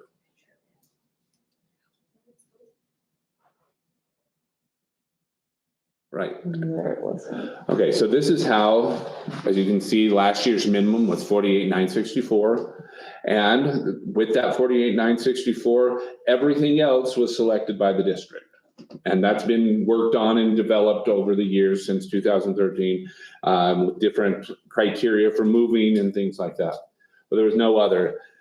So if you could switch back to this year's. What happened this year is that what you see at level 2 and level 3 in lane A are also expected minimums. And that is for level 2 is the minimum amount for any teacher who has met the professional criteria, which is set by the state, and we'll talk about it in a second. And level 3 minimum is anybody who's met the advanced professional criteria, which again is set by the state at 64,000. So in order to incorporate those two minimums, if you go back to our last year's, as we looked at this and we worked together with the association, there was no way to really incorporate those minimums to match who could get into those based on how we had our salary grid set up. And so we felt like we had to go back to kind of the drawing board to make sure that we had the correct amount. So if we'll go back, we set it up this way. And this essentially allowed us to meet those minimum criteria as well as provide continuity for our teachers based on what they were receiving this last year, because contractually we can't go backwards either. So we needed to make sure we're giving them at least where they were at or additional funds. So when you place all of our staff members on this new grid, what you see is in general, a 2.7% increase across the board. That is not equal for every person. There's some that were above and some that were below. And as you create this for a group of 250 salaried employees, all with different amounts and different stipends, it makes it so that I guess what I'm saying is you can't just place them haphazardly throughout. Yeah. And it's going to have a lot of different variations within it. So we made it so that everybody could make their shift that allowed them to increase. Everybody sees an increase. Average increase is 2.7 within the district. 2.7%, I'm sorry. Now, we talk a little bit about how you move, and we've addressed this with the group. Lisa, would you mind scrolling up? So the basic criteria for movement is the overall proficiency rating, and these are taken straight from the state. This is not something that we developed. Yeah. But overall proficient evaluation rating, completion of individual professional learning plan, at least 50% of the students meeting the stated goal, which is a goal created by the teacher and is listed in their IPLP, and then no components of the Danielson framework, which is our evaluation framework, that are marked as unsatisfactory. Doing that is essentially how you move across horizontally. When you get to the end of your horizontal, you have to now talk about moving between those levels, between level 1 and 2, 2 and 3, 3 and 4, and so on. To move between level, and these correspond with expectations from the state. So these are things that were in place already for our teachers. So even though wasn't something stated in our previous grid, it was how it was in practice. So moving to level 2 of the last 3 years, meet the basic, and it shouldn't say basic criteria, meet the minimum criteria outlined above. Would you mind highlighting that? I guess that's a PDF though, or is that the real? Okay, would you mind highlighting that? We need to make sure and get that word changed from basic, just as confusing. Because we use basic as a rating. And it's not that they have basic, it's that they've met the minimum criteria outlined above in 2 of the last 3 years or in the 3rd year. And then, once you've moved to level 2, you can't go back to level 1. Then on level 2 to level 3, this corresponds to what teachers would do to meet the advanced professional endorsement, which is what they would be held to anyway. So we want to make sure that that's clear, but a minimum of 8 years teaching experience. And then for the last 5 years meeting the minimum criteria, would you mind highlighting that word basic again? I'm sorry, I should have caught that. Or the last 3 years meeting this criteria, rated as distinguished in either domain or domain 2 or 3, which are 2 domains that focus specifically on what's going on in the classroom. At 75% of the students meeting the stated goals and demonstrated leadership role in the district for at least 3 of the last 5 years. And we have a list of those leadership opportunities. Level 3 to 4 is similar to the other. It's just that it expands the amount of time. So you would have to have a minimum of 13 years teaching experience to move to that 4th level, but then everything else is the same. So then how we place teachers as they come in. So teachers coming in from out of state, another district that has a different salary grid.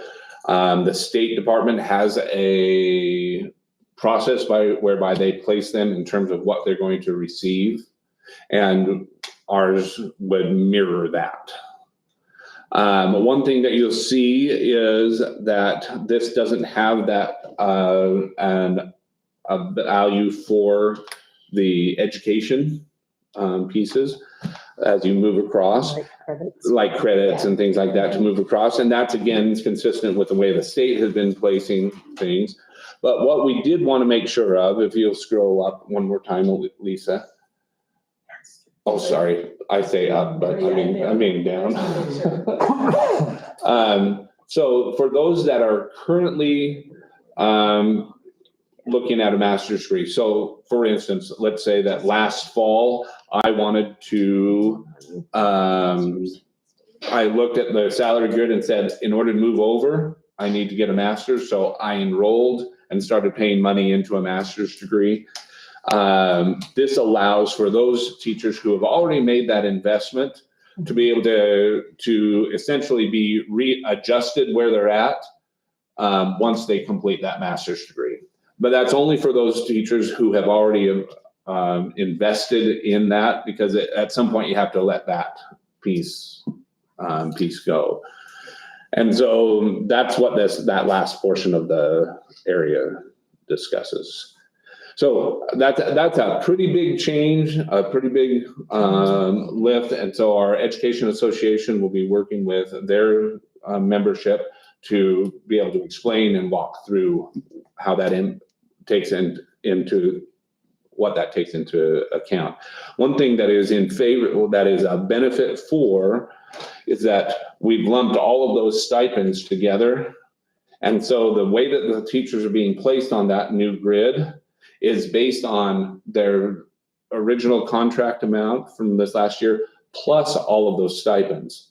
So when we're looking to, let's say that we've got somebody who's at $50,000 this year, and we're going to place them, they're a professional, we're going to place them, but they also have stipends that make up another $6,000. So if I were that person, if those stipends weren't included, I'd actually be looking at that cell 51,000, but because those stipends are included, I actually can move up to that 57. And it's a way of codifying the stipends, which was not something that was in place before. And so it allows more teachers to receive more of those dollars as they're moving through. And I think it's important to note that on the teacher end, it's actually beneficial to them to do that, because currently their stipends don't count towards their per seat retirement number. Now, once we put it in the salary grid, now it ups their daily rate of pay for that per seat incentive as well. Which is good. Which will help them in their retirement. Have another benefit towards their retirement. Any questions on that part? salary grid, Have we looked at the stipends lately, or is that why I'm thinking? meaning looked at. I mean, have we looked at what those stipends can be recent? Oh, you mean the leadership stipend? Yeah, the Leadership stipends are actually outside of this. Yep. Oh, okay. The leadership stipends are still their own section, and we review those each year. The last time, Lisa, was, Last fall, and we'll bring it back to you Okay. in August for next I year. was thinking, okay, thank The you. stipends that this would be applicable to would be the advanced professional endorsement stipend, and then, what do we call it, I don't remember, thank you, the experience stipend for the amount of years they've been. Oh, in the okay, district that's as well. right. Yeah. Yeah, okay. and I guess for the benefit of the teachers that are here tonight, we'll be sending out actually a letter to each teacher explaining where they were, how the stipends increased, and what their new placement on the salary grid would be, so that they have all that information. So basically, that's where the experience comes in, since It's it's been taken out. correct. It's Okay. in there, and that's what, getting them placed correctly this first time is important so that they get credit for those. Okay, And then that level 4 moving forward, there's that minimum of 13 years of experience before they can reach that as well. okay. Thank you. So this is quite a different grid. Yes. And will there be some teachers that will be far above that 2.7% There average? will be some, there are 4 or 5 that no matter what we did with this grid, we're gonna see a much larger increase because they were further down on the old scale, but they had already met the advanced professional. And the way that the state made the rules, so let's say someone in P3. Yeah. I think that's an example. There'd be a person that's in P3 making 53,000 this year. But That- they had an APE, an advanced professional endorsement. So now they would have to make No, that. they'd have to. They make have to that. move up to that. You have And to we make just the have, minimum. we have no Makes sense. choice but to move those people.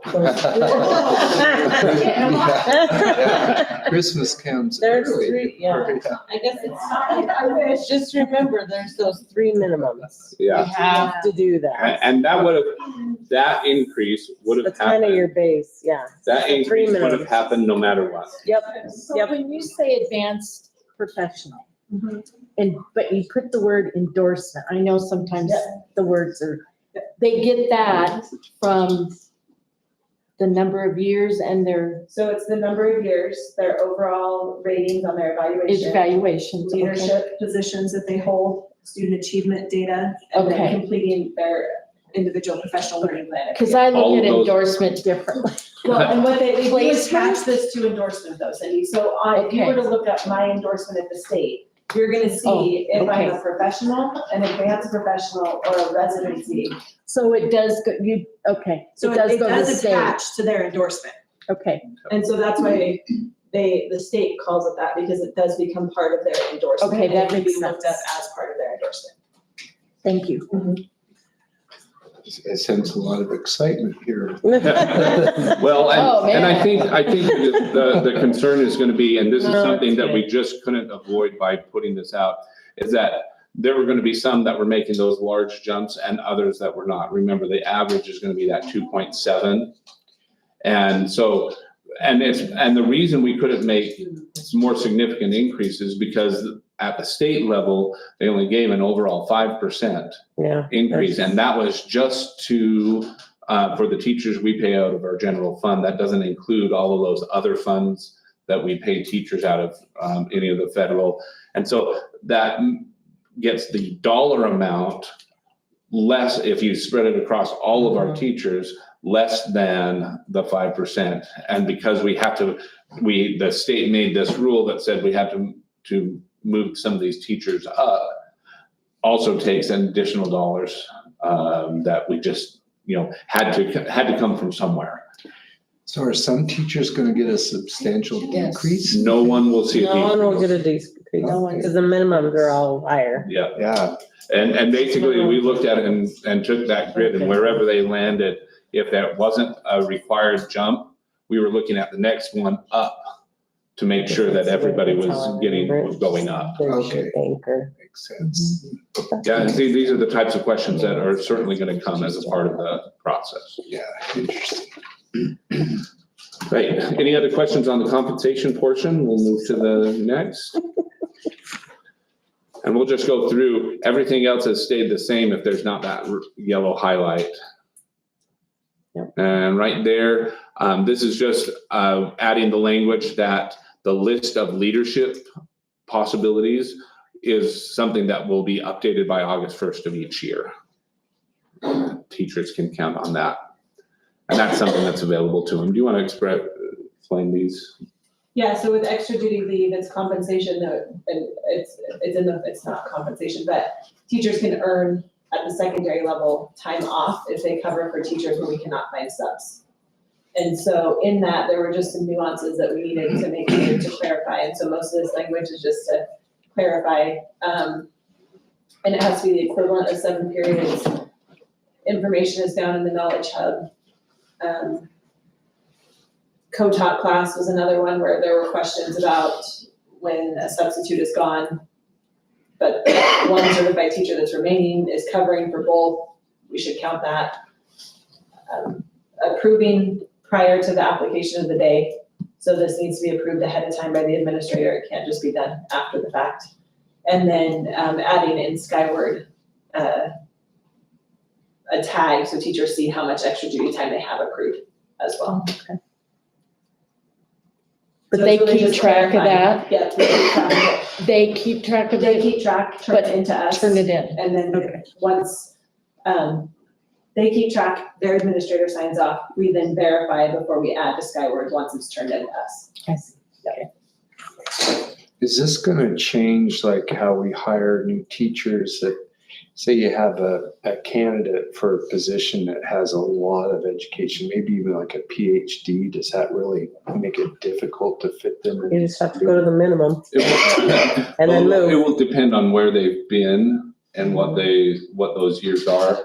And there's some criteria that the state have for that, and that's what we'll be using. Honestly, I think new hire placement is gonna be simplified with this new grid, because with the last one, and I'll just show you real fast. Depending on if they had prior experience to 2014 and 15, we actually had to go back and reference this placement grid to figure out an initial placement on our current salary scale, and then take their experience past 2014, 15 and add it to the new placement. So it was a little more it was more complicated in this system than looking forward what that would look like as well. Okay. Interesting. So I'm gonna scroll quite a bit because there's most of the next updates are, so don't make anybody sick that's watching this.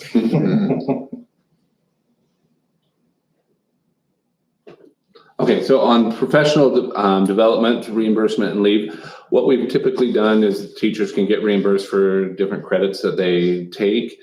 But we've also allowed at times for that to be applied to conferences that teachers want to go to, that $300, because it's additional training is really what we're looking to encourage there.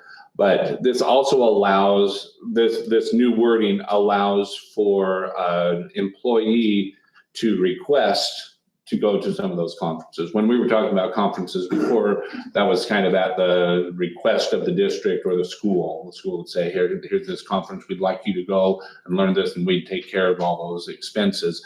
But if a teacher just sees a conference that they feel would apply to their to improving their job as a teacher, then we would allow them to utilize those $300 towards registration fees and those kind of things for that conference. And then the rest of the language is just how the process goes, and it links to a form that they fill out.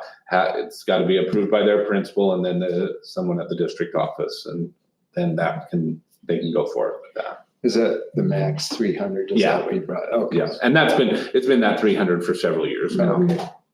It's just that it used to be just for credits.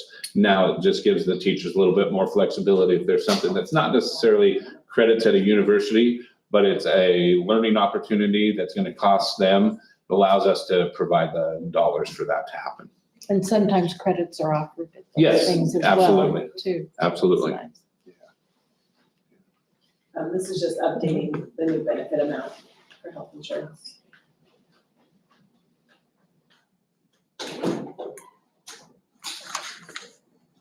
Okay, when a teacher is transferred, typically, when we look at a position comes open in the district, somebody would like to transfer to that, they'll apply for the job, we'll go through that process. People that are in district have kind of a first dibs at being considered for those.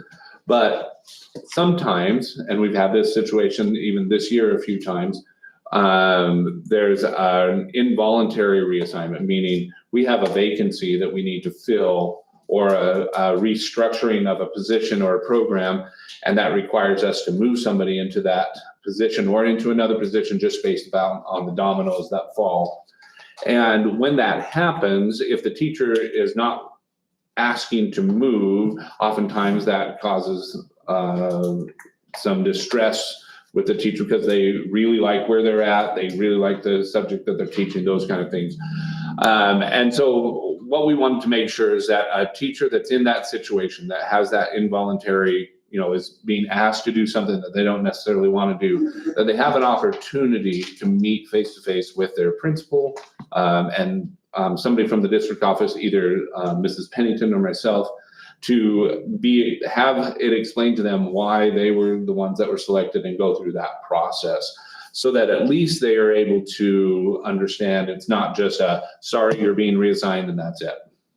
And so principals have the right to do that as long as teachers are endorsed in the area that they're going to. So if a person has a science endorsement and the principal is asking them to teach biology and a general science endorsement that could teach all subjects, and the principal is asking them to teach biology and they've always been teaching earth and space science, it is allowable and legal for a principal to do that. It can, though, cause that distress and oftentimes extra work on part of the teacher because they have to learn the new curriculum and everything. So we just felt like it was appropriate to make sure that they had an opportunity to at least understand. Having a little bit of understanding and certainly they have the right to make a plea to have it change, have somebody else move or not move because of certain conditions. And this gives them an avenue to be able to express those. Any questions on that one? Okay. Do you want to go with this one? Sure. So one of the things that we added last year was if we're found to be within 2 of an overload class size, which is these numbers down here, that we initiate a conversation with the principal and teacher and figure out where we are in that process and how we can make sure we don't hit the overload if at all possible. So one of the things that was requested is that we have an email, face-to-face meeting or phone call with the teacher, principal, and then one of us again, just to make sure that that conversation is happening when we get to that spot. And so just another means of communication. And then we also added this language: if the school building is over capacity, no new teachers will be added due to the space restrictions. So at that point, if we have a school where we don't have any classrooms, this overload number really doesn't pertain because we can't add any teachers to reduce that. And so we would look at other problem-solving methods if those classrooms get to those sizes. And then another big conversation we had around this is the co-taught classes again. So these are classes that we have general ed teachers, special education teacher in our middle school and high school. We looked at a percentage of students in that class, how many special education and 504 students should be placed in that class when we have 2 certified teachers in there. And so we agreed to making sure that that number stayed under 45% of the total class makeup. And so if you have 20 students in there, then no more than 9 can have IEP or 504 services with those 2 certified teachers. And then just, this is something we offered last year, but if we're not able to come to an agreement, then there is $100 per month incentive, and we wanted to make sure to clarify that that's per child over the overload class size number, so not the amount of total kids in the classroom, but just the number of students over that overload number is where that would kick in. So if that the limit were at 28 and the teacher had 29 and we weren't able to come to a way to help support that teacher, it would be $100. I mean, $100 each month that teacher would get. Any questions? And that is all of the adjustments that we've been addressing and that the MEA will take to their constituents as well. So I would just a reminder that as the action item comes up on that, it would be an action item to approve. If the action is to approve, then it would be to approve pending ratification by the Education Association.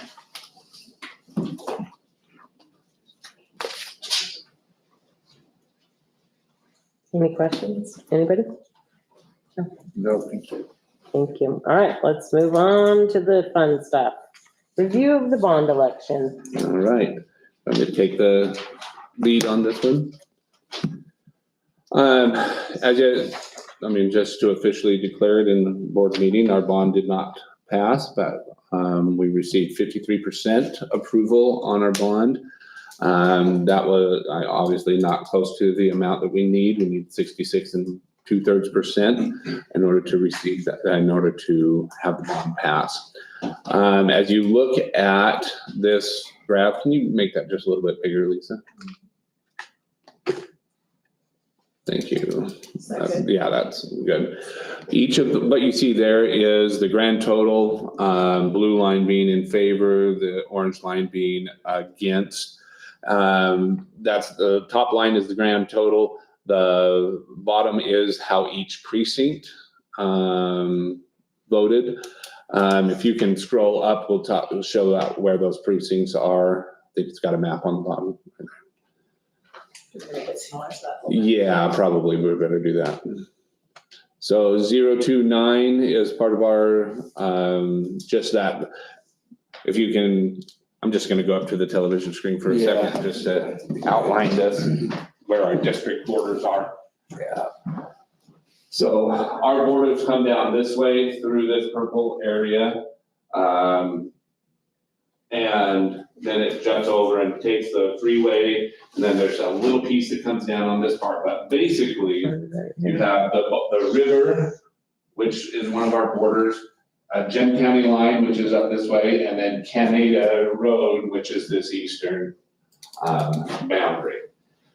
So we only have a small section of precinct 02-9. All of precinct 07-10 is included within our district. Almost all of 10-10, you have a small section in this area that is not included. A small portion of 18-11 is included. All of 09-10 is included, and all of 08-10 is included within our district boundaries. So just kind of get the context to what this map shares. How many total registered voters are there in our voting area? In our voting area, I don't know if I have that right offhand. We've put in a public records request to receive that information as well as the number of There's people that voted. 250,000 people in Canyon County, so. Yeah, but I mean, So when you're looking at the overall voting in Canyon County, it was close to 11%. Within our district boundaries, it's closer in the 20% range of the total registered voters within the county that actually voted. We'll be looking at a lot of different demographics within that. But can we go back to Lisa, would you mind going back to the results? They have it registered. Oh, They don't have it in our district. right. So if you'll, let's go back up here. So just wanted to point out here that your 10-10 area and the 09-10 areas both had overall positive favorability towards the bond, but it should also be noted that in none of those areas did we reach that 66 2/3%. Yeah. When you look at the total numbers. Can you just 9 and 10, can we go back to the map? So 9 and 10 is that portion of that large purple on the left. that lived out there were in favor.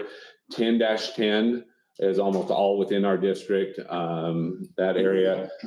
So you can just kind of see where those two areas had the largest.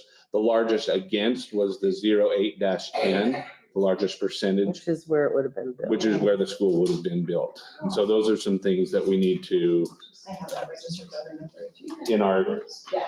do you mind? Really. So we have 14,019 registered voters in our district. Okay. And that's not necessarily everybody who's eligible to vote, but how many are registered to vote. Registered. Okay. And how many, does it say how It many? was 4,000, what, that, Total ballots cast were 3,907. I thought it was like around 30, yeah. Yeah.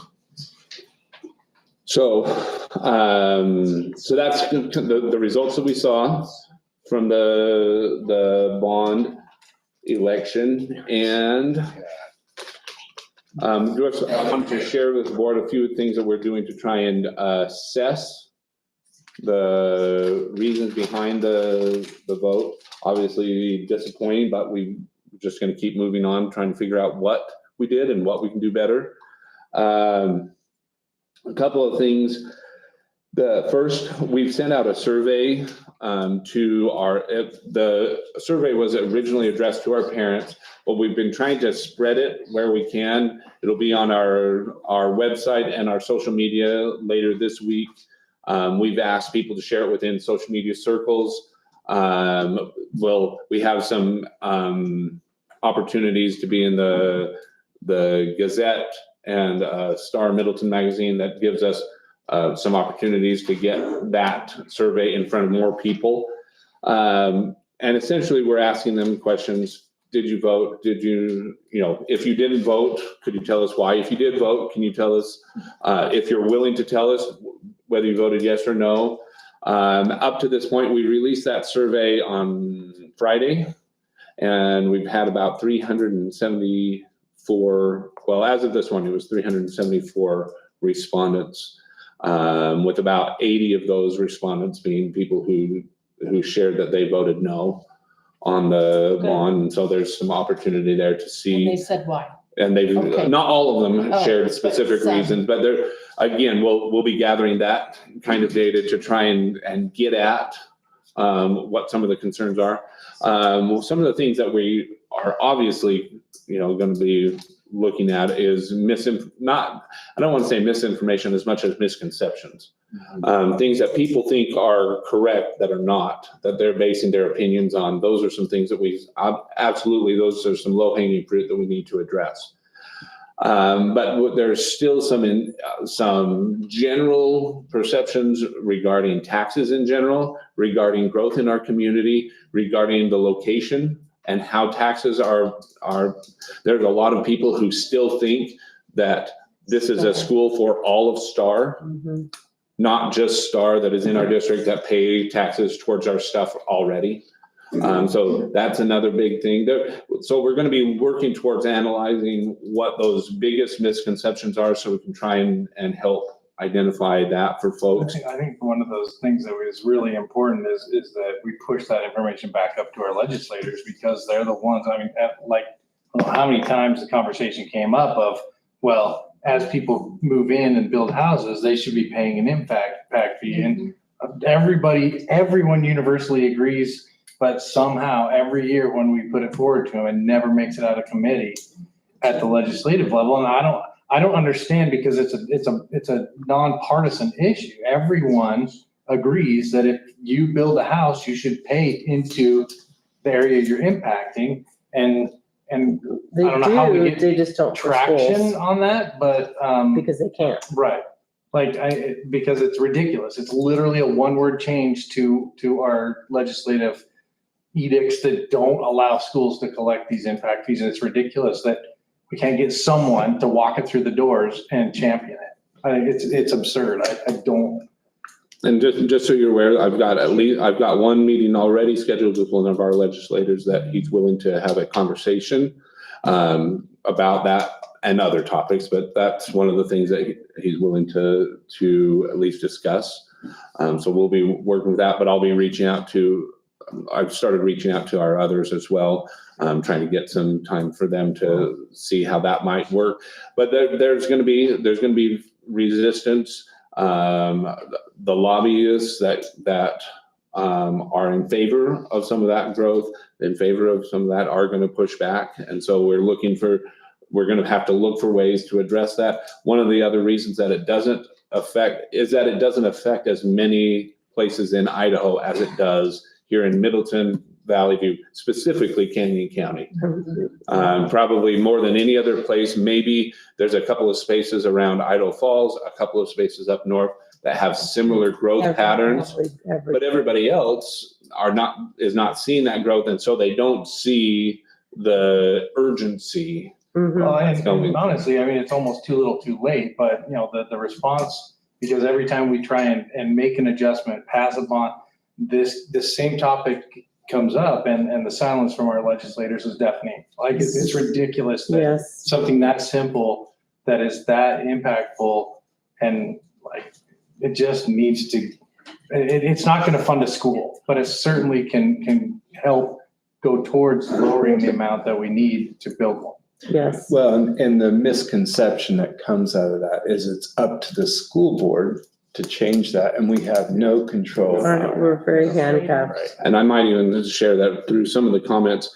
There's the misconception that the school district has the ability to raise the tax rate similar to the way a city or other governmental organization does, that they have a cap, but they can raise it so much every year, where school districts do not have that ability to make those changes. No, And so these are some of those things that we feel like, as we go through this, that we'll try and make clear and be able to share with. Ms. Krantz did a great job of sharing with us what that take from the county is, and it doesn't matter if there's 1,000 or 10,000 homes.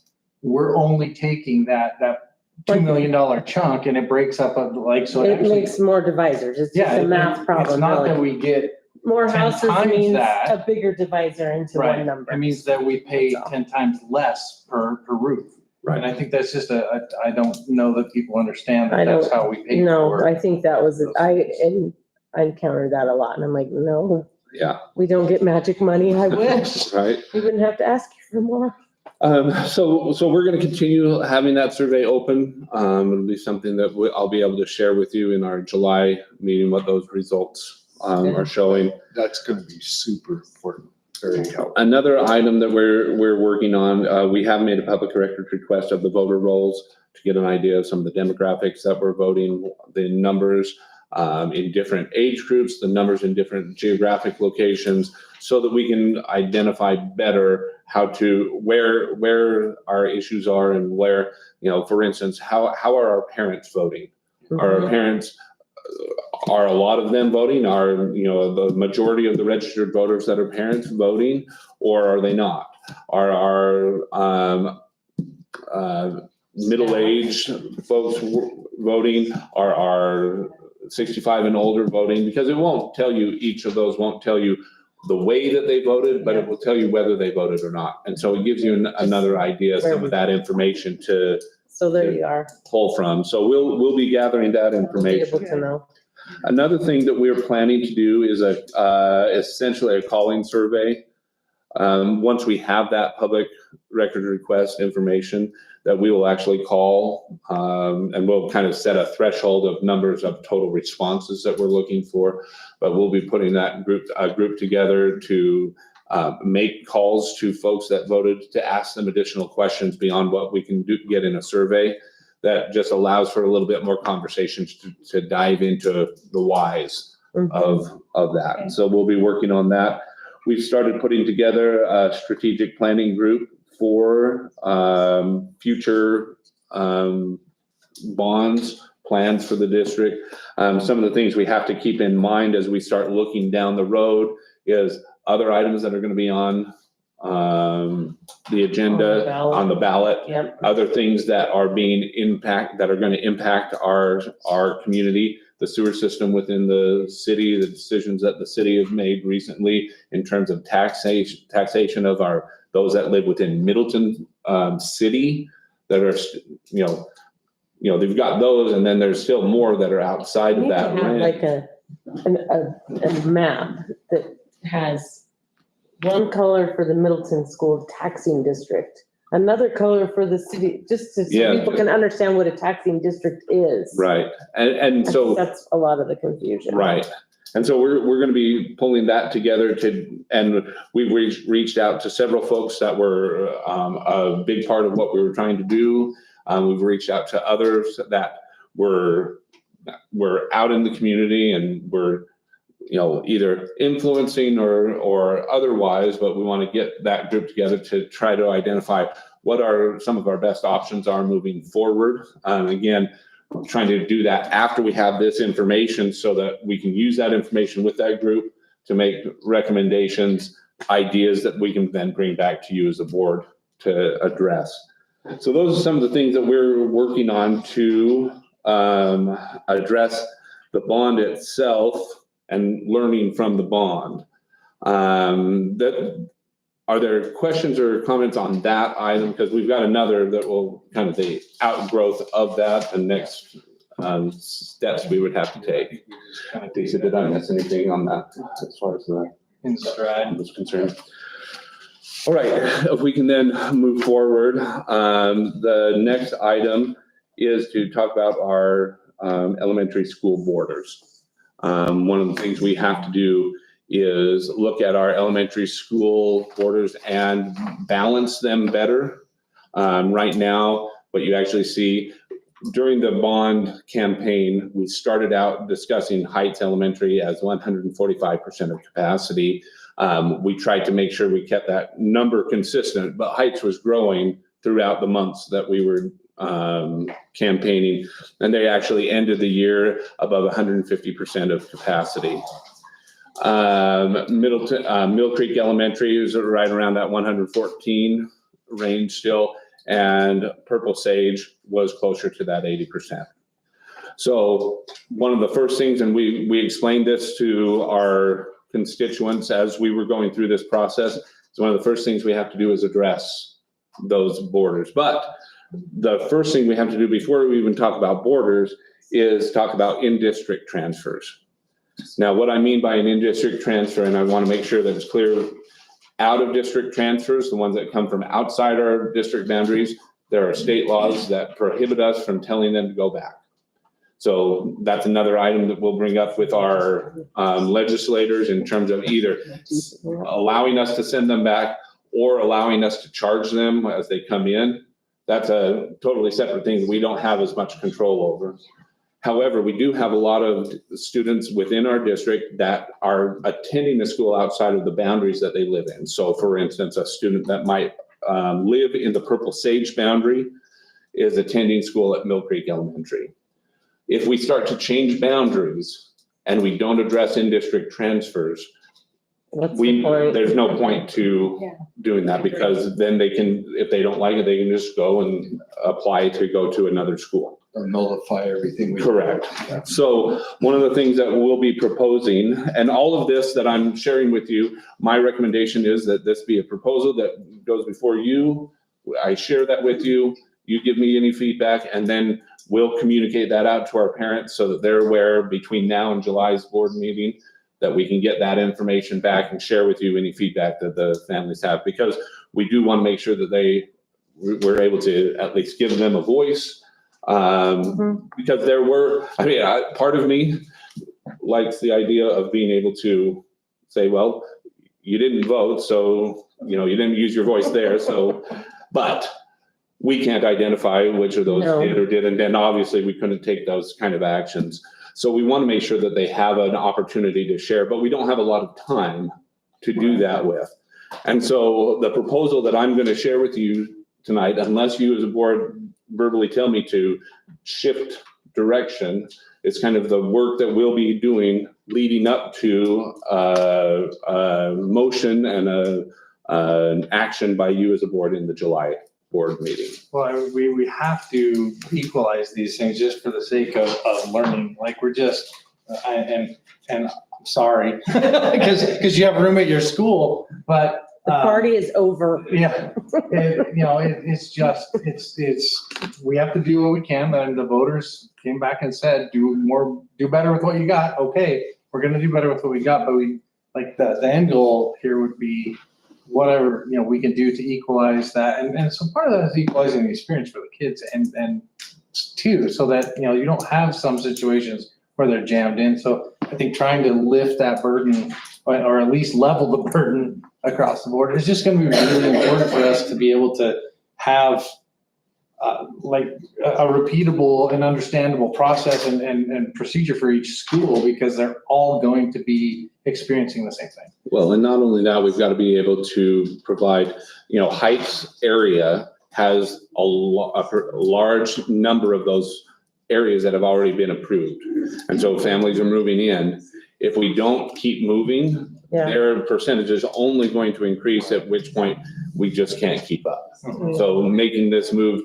So I guess first, to go back, what we're going to be proposing is to make a look at all of our in-district transfers, and we'll require that all of those go back to their home school with the following exceptions.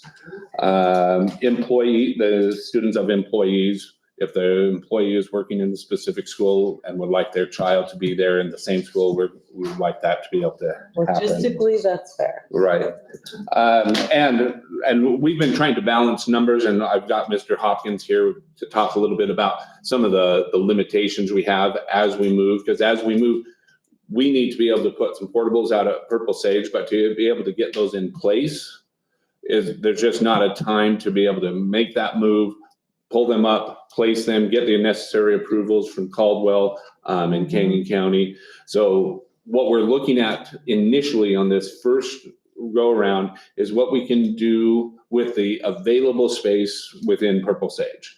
And so we'll be addressing that a little bit here, but again, we would make in-district transfers, return to their home minus the employees. We would be looking at allowing the fifth grade students to remain for two reasons. One, it helps us balance our numbers more correctly throughout the district. And two, those fifth grade students will be moving into a general middle school after 1 year. We're looking at doing this phase over 2 years. It won't have as much of impact on those particular students. So we'd be allowing them. And then we have students that are moved for legal reasons, either custody or other legal reasons that are in a different school. Obviously, we would need to let them stay. And then we have moved some students specifically for their special education needs. So with those four exceptions, employees, fifth grade students, those that have legal reasons, and for our special education students, we would be asking all other in-district students to return to their school, their home school, as well as we'll be proposing the criteria for being able to move, meaning those special ed criteria, those legal situations, so that there are legitimate, I don't want to say legitimate is probably not the best word, but there are reasons that we need to be able to move a student occasionally. But those would be the exceptions, not the rule. And so we'll be presenting that to you in July as well. Bona fide reasons. Bona fide, correct. That's a good phrase there. Yeah. So any questions on the in-district transfers, and I'll move to. Okay, the next thing we would be looking at is our border between the district, between the schools. And this is something that we would do, again, over 2 years. So for the first year, the first phase, our proposal will be that yellow line is actually, I'm going to just move up to the screen again. So these three areas, board members, this side of the red line is the current Purple Sage area. This side in the middle is the current Heights area, and then this side over here is the current Mill Creek area. The first move that we are looking to propose that meets within the kind of the space requirements and number of students we would anticipate moving. This yellow line is Purple Sage Road. And so all students that live above Purple Sage Road and all the way over to Duff and up would now be included within Purple Sage Elementary School boundaries. So you would have, essentially, it would be this red line to this yellow line, and then up to this red. Keep taking that, and while that is a large geographic area, there aren't nearly as many students that Yeah. are within those spaces. And what we're looking at is, we took the number of students in each of those quadrants, and we're trying to make decisions based on quadrants, because that would keep neighborhoods and different groups of students together. That would be our first recommendation for this year, to make those moves. The second recommendation would come next year, giving us time to place portables at Purple Sage to be able to adjust for that. And that would include, and these are a little bit more flexible, meaning this is our initial idea. We may be looking at making adjustments there, but that would come down to Willis Road, which is just right above the high school, over to Dove, and then it would actually go all the way over to Kingsbury Road, and all of that section would now be included within Purple Sage. And again, large geographic area, but when you start talking about the density of students is concentrated in this space here. And so even though it's a large geographic area, the number of students that are affected is what we're really trying to look at as we do that. So there's some adjustments that can be made there. As we've been consulting with our transportation director as well, and she's been helping us kind of identify what the impact would be. This first change would probably result in the need for one additional route. But what we'll be looking at in these other two changes, and we may even look at, a portion of Heights coming down into this Purple Sage area to allow for a better flow of transportation. So all of those things will be considered as we're looking at that second phase. Any questions on this map while I'm standing up here? The 26, 27. That would be, yes, so everything from that purple, that's included in purple would be for the 26, 27. For the 25, 26 is just this yellow line over to Duff and up. Do you have a target number of students in each? In this one, it's 80. Okay. What we're looking for is to move 80 students over to Purple Sage.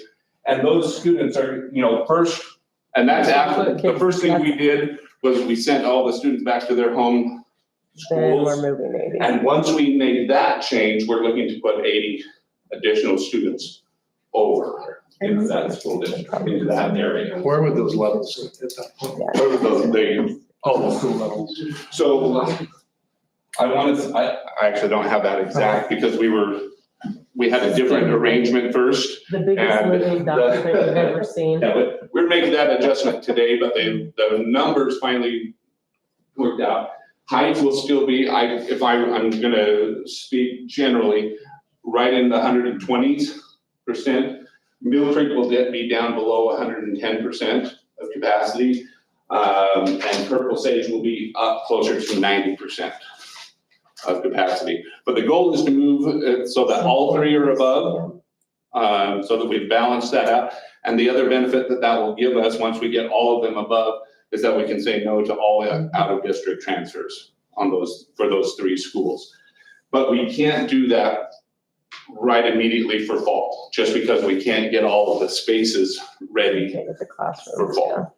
But that's why we are looking at this in two phases.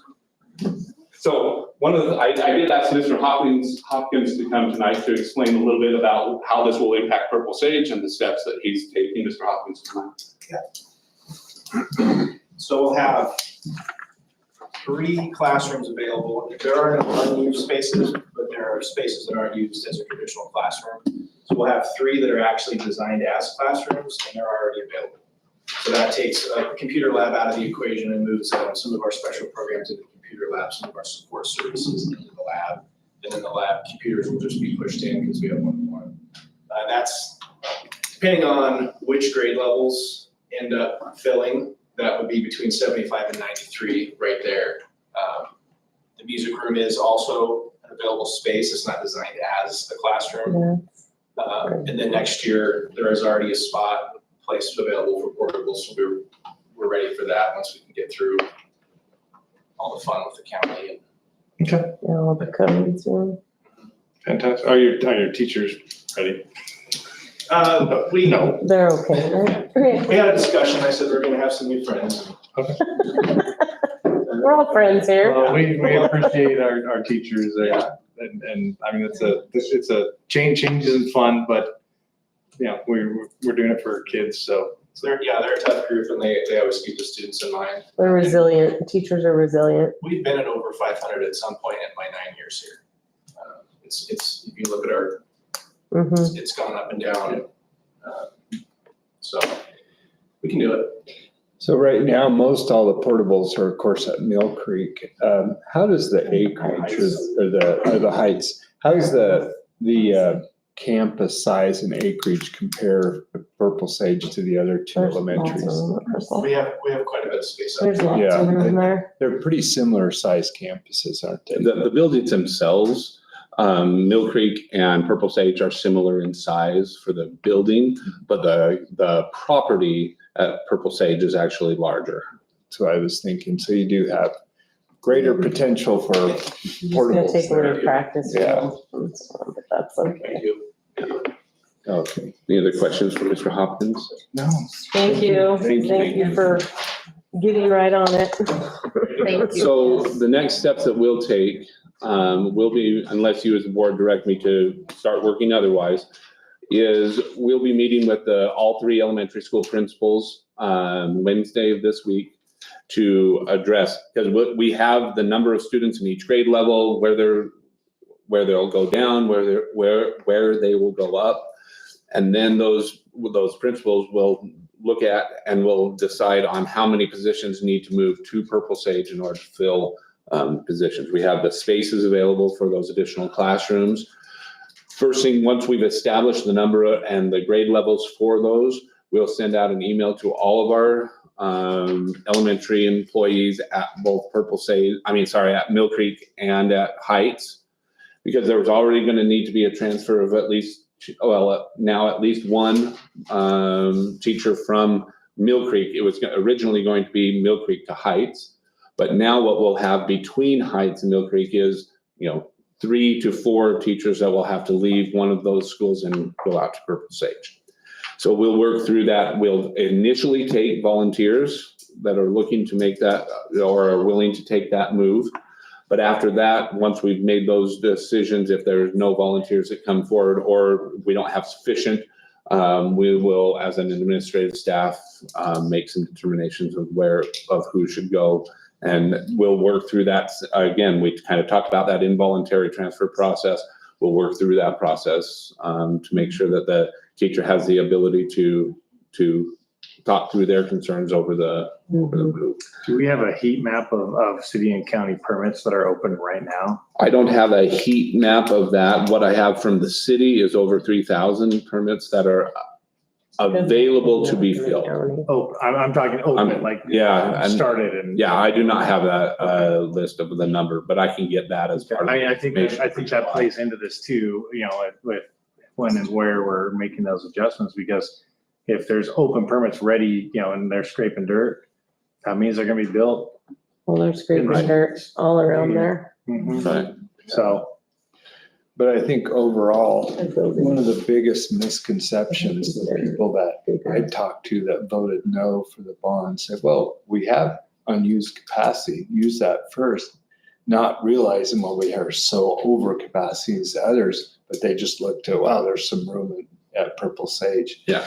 So this will go a long ways towards helping us with the future bond by saying, no, we're over capacity at all 3 schools. I think we just have to do that to get to us to that next phase. Correct. Yeah. So what I will do is I'll send out an email this week to parents explaining we'll have this map, we'll have an explanation of what we're trying to do and how it's being done. They'll also have an opportunity to leave feedback. That's We'll great. work through that, provide you with a summary of that feedback over the coming days. Are we Coming months. gonna have an action item on this, or is that just? There would not be one until we've been able to give the public an opportunity. We allow a stakeholder to have a say, which is good. All right, sounds good. Any other questions on steps we're taking? No, but I'll say Send us a thank copy you. of What you send to parents. Yes, I will CC you on the Yeah. email that goes out. Yeah, Thank you for for all the your work. work on Yeah. trying to get a bond passed. I know that had to Yeah. be very disheartening. Yeah. For sure. Okay. Any other I gotta- points on that one yet? More to come. Yeah. Thank you. I do. I would like to. I appreciate all the work that you and Lisa and Paige, Very much so. tireless. So thank you. Absolutely. All right, let's move on. Now, when you read this, you need to say and read 10 and Oh, 11 wait, we together. have one policy. There we go. Oh, I don't want And to an talk about action item. policy. I'm just going on. I'm making the meeting faster, everyone. All right. It's been a long. I think I've been in meetings for too much Yeah. today. All right, let's talk about policy. Yeah. 3470. Yeah, so there, since the conversation that we had last month, on this policy, we did not have any, additional changes to that. Just to review, this would be, change the policy to being 30 days, prior to the field trip.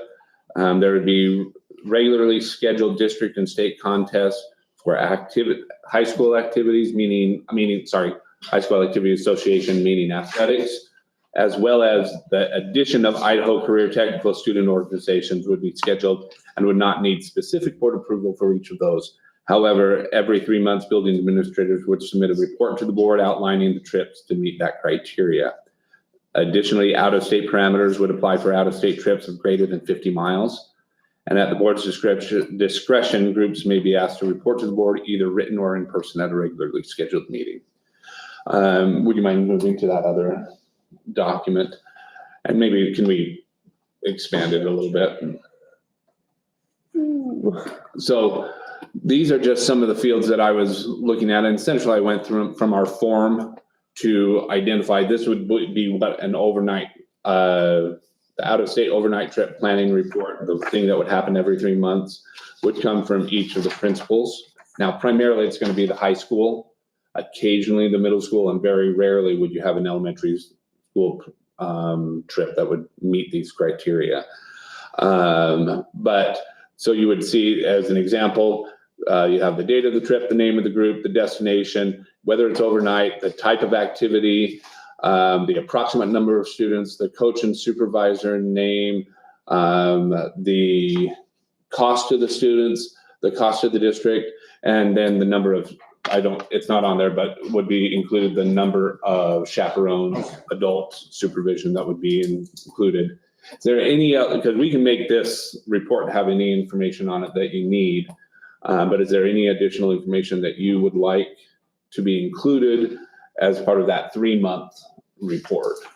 And this would happen before the 3 months, not after the 3 months. So I might be interested in seeing the makeup of the group and as far as boys, girls and. Oh, how they plan okay. on accommodating that in a overnighters more than anything. And just a quick note, this report is not necessarily a part of the policy, so I can continue to adjust this. Yeah. If after 1 month or one report, you look and say, well, I don't have that information, we can add that for the Yeah, follow-up. no, it's great because information lets us know, if we're starting to have problems at a certain ratio, that turns it into a policy where we're saying, if you have X number of kids split this way, you need X number of people, type stuff. Yeah. Any other, Okay, go on. Yeah. That's good. any other information you'd like to have included in that report or any questions on the policy itself? No, that's- So what is this report really gonna replace? Them coming? Them you having to look at each individual full-on,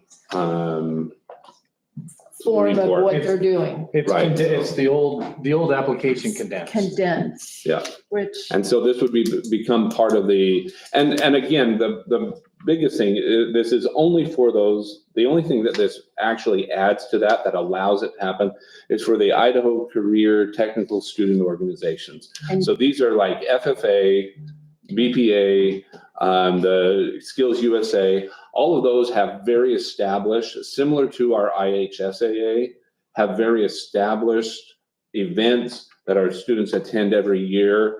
So if it's outside of that, so let's say we have a student group like the STEM group at the middle school that's going up to the Moss Training Center.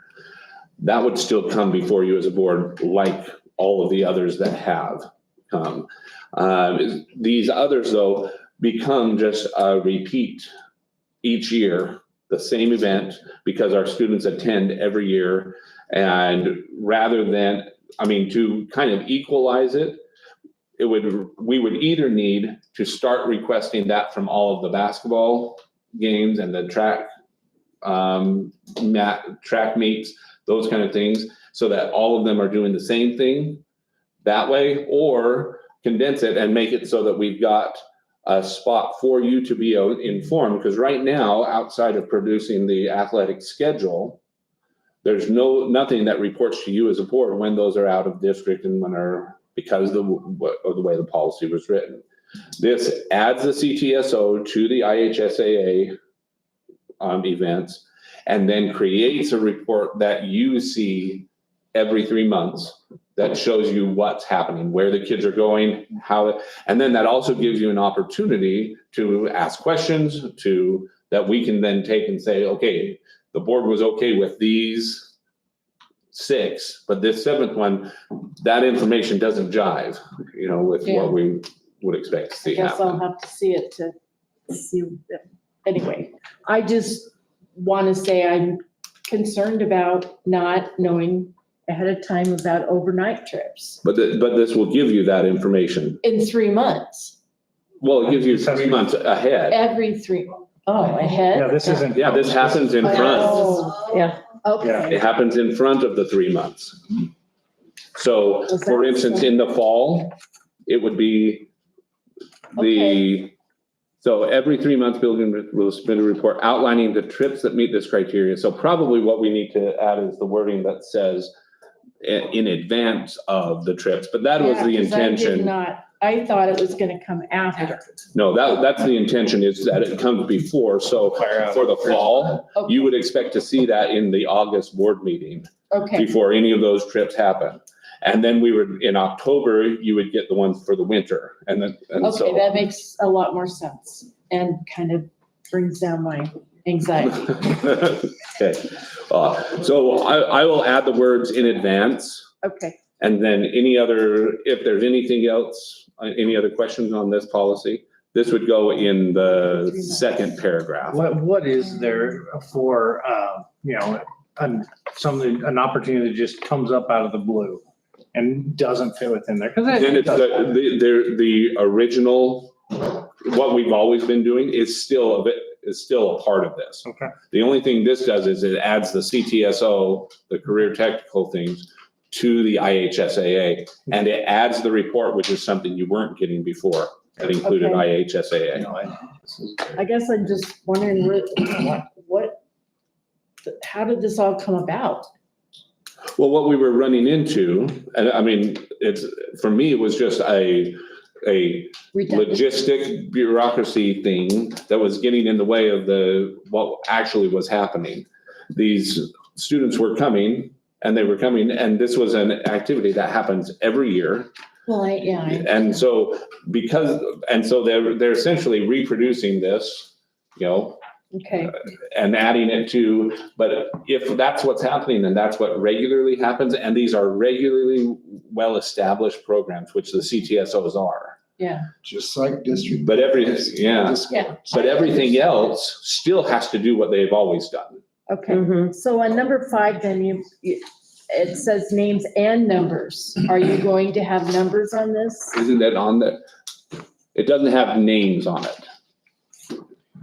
But that would be, again, this would be everything the guidelines for out of state Okay, is for every other trip that's gonna come to you like they've always okay, come. we've never had numbers. Oh, there's numbers on there. There's even on the one that you saw today, there were six. Like numbers of Individual. students? Oh, numbers of Not- students. Yes, Not their phone Okay. numbers. Sorry, yeah. move on. Any other, It's okay. any other We had to questions? digest a lot of things tonight. It's okay. Okay, that is all I have on that Numbers of students. item. So what's your recommendation? My recommendation would be to move this to Policy? policy Okay. All right. With what changes? with the change of in advance added to the second paragraph. That makes, It just makes it more clear. Now we're ready for action items. Yes, I would entertain a motion for that, Mr. Dempsey. Actually, that's down further at the. No, we do it right after policy. Oh, okay, I'm cool with that. I move that we approve the out-of-state overnight field trip policy 3470 with the addition of the words in advance added to the second paragraph to clarify when we get these reports. I'll second that. Thank you. All those in favor say aye. Aye. Aye. Aye. Now we're on to action items. Let's do letter A. And I move that we approve the FFA training overnight trip to Tamarack Resort. second, Thank you. All those in favor say aye. Aye. Aye. Aye. Do we need to table the handbooks? or Just we don't? because you've got the action items on here, it'd probably be wise to have a tabling or Okay, so, I move that we table approving the school handbooks until we get a little more information to move that to next month. Second that. thank you. And in the process of doing that, can we make sure that those changes are Yep. highlighted? Jay, did you second that? All those in favor say aye. Aye. Aye. Aye. Next one. I move that we approve the athletic handbook. we were second, just No, no, as that's a right. point, we were gonna Unsecond. table, there were some things we still Yeah, need. there's. Okay. Yeah. Okay. rescind it, yeah. We're going to table it. Yep. I move that we table the athletic handbook. Second. Second, A second by Jake, and then all those in favor say aye. Aye. aye. Aye. I move we approve the renewal of the lease with Greater Middleton Parks and Rec. Second that. All those in favor say aye. Aye. Aye. Aye. All those not in favor? Say, I'm good. did you say Oh, aye? Yeah, I'm sorry, I thought. Did he say aye? I I was- might have been thinking. I didn't hear you say This aye. isn't my part, I don't. No. I'm telling you. You're right next to me. Yes. Go back, Jake says aye. All right, this one we need to, I would entertain a motion to approve it pending ratification from the E MEA. I move that we approve this negotiated agreement for 2025, 2026, pending ratification of the agreement by the MEA. Second that. All those in favor say aye. Aye. Aye. Aye. All right, now to where I tried to skip ahead. Got this. I move that we go into executive session as per section 74-2061B of Idaho Code to consider the evaluation, dismissal, or disciplining, or to hear complaints or charges brought against a public officer, employee, staff member, or individual agent, and section 74-2061F to communicate with legal counsel for the public agency to discuss the legal ramifications of and legal options for pending litigation controversies not yet being litigated, but imminently likely to be litigated. Second. Second. All right. Trustee Moore should be calling. Okay, are you gonna read the second one too? I did. He Oh, did, you which did? threw me off. Oh, yeah, I was just rolling right through them. You did. Yeah. Right through it. All right, trustee Dempsey, Yes. trustee Wagner, Yes. trustee Powell, Yes. trustee Todd. Yes. Are we waiting for Derek? We'll see if he calls. They have the four though. We have the four, so we can go in. Yeah. We have quorum.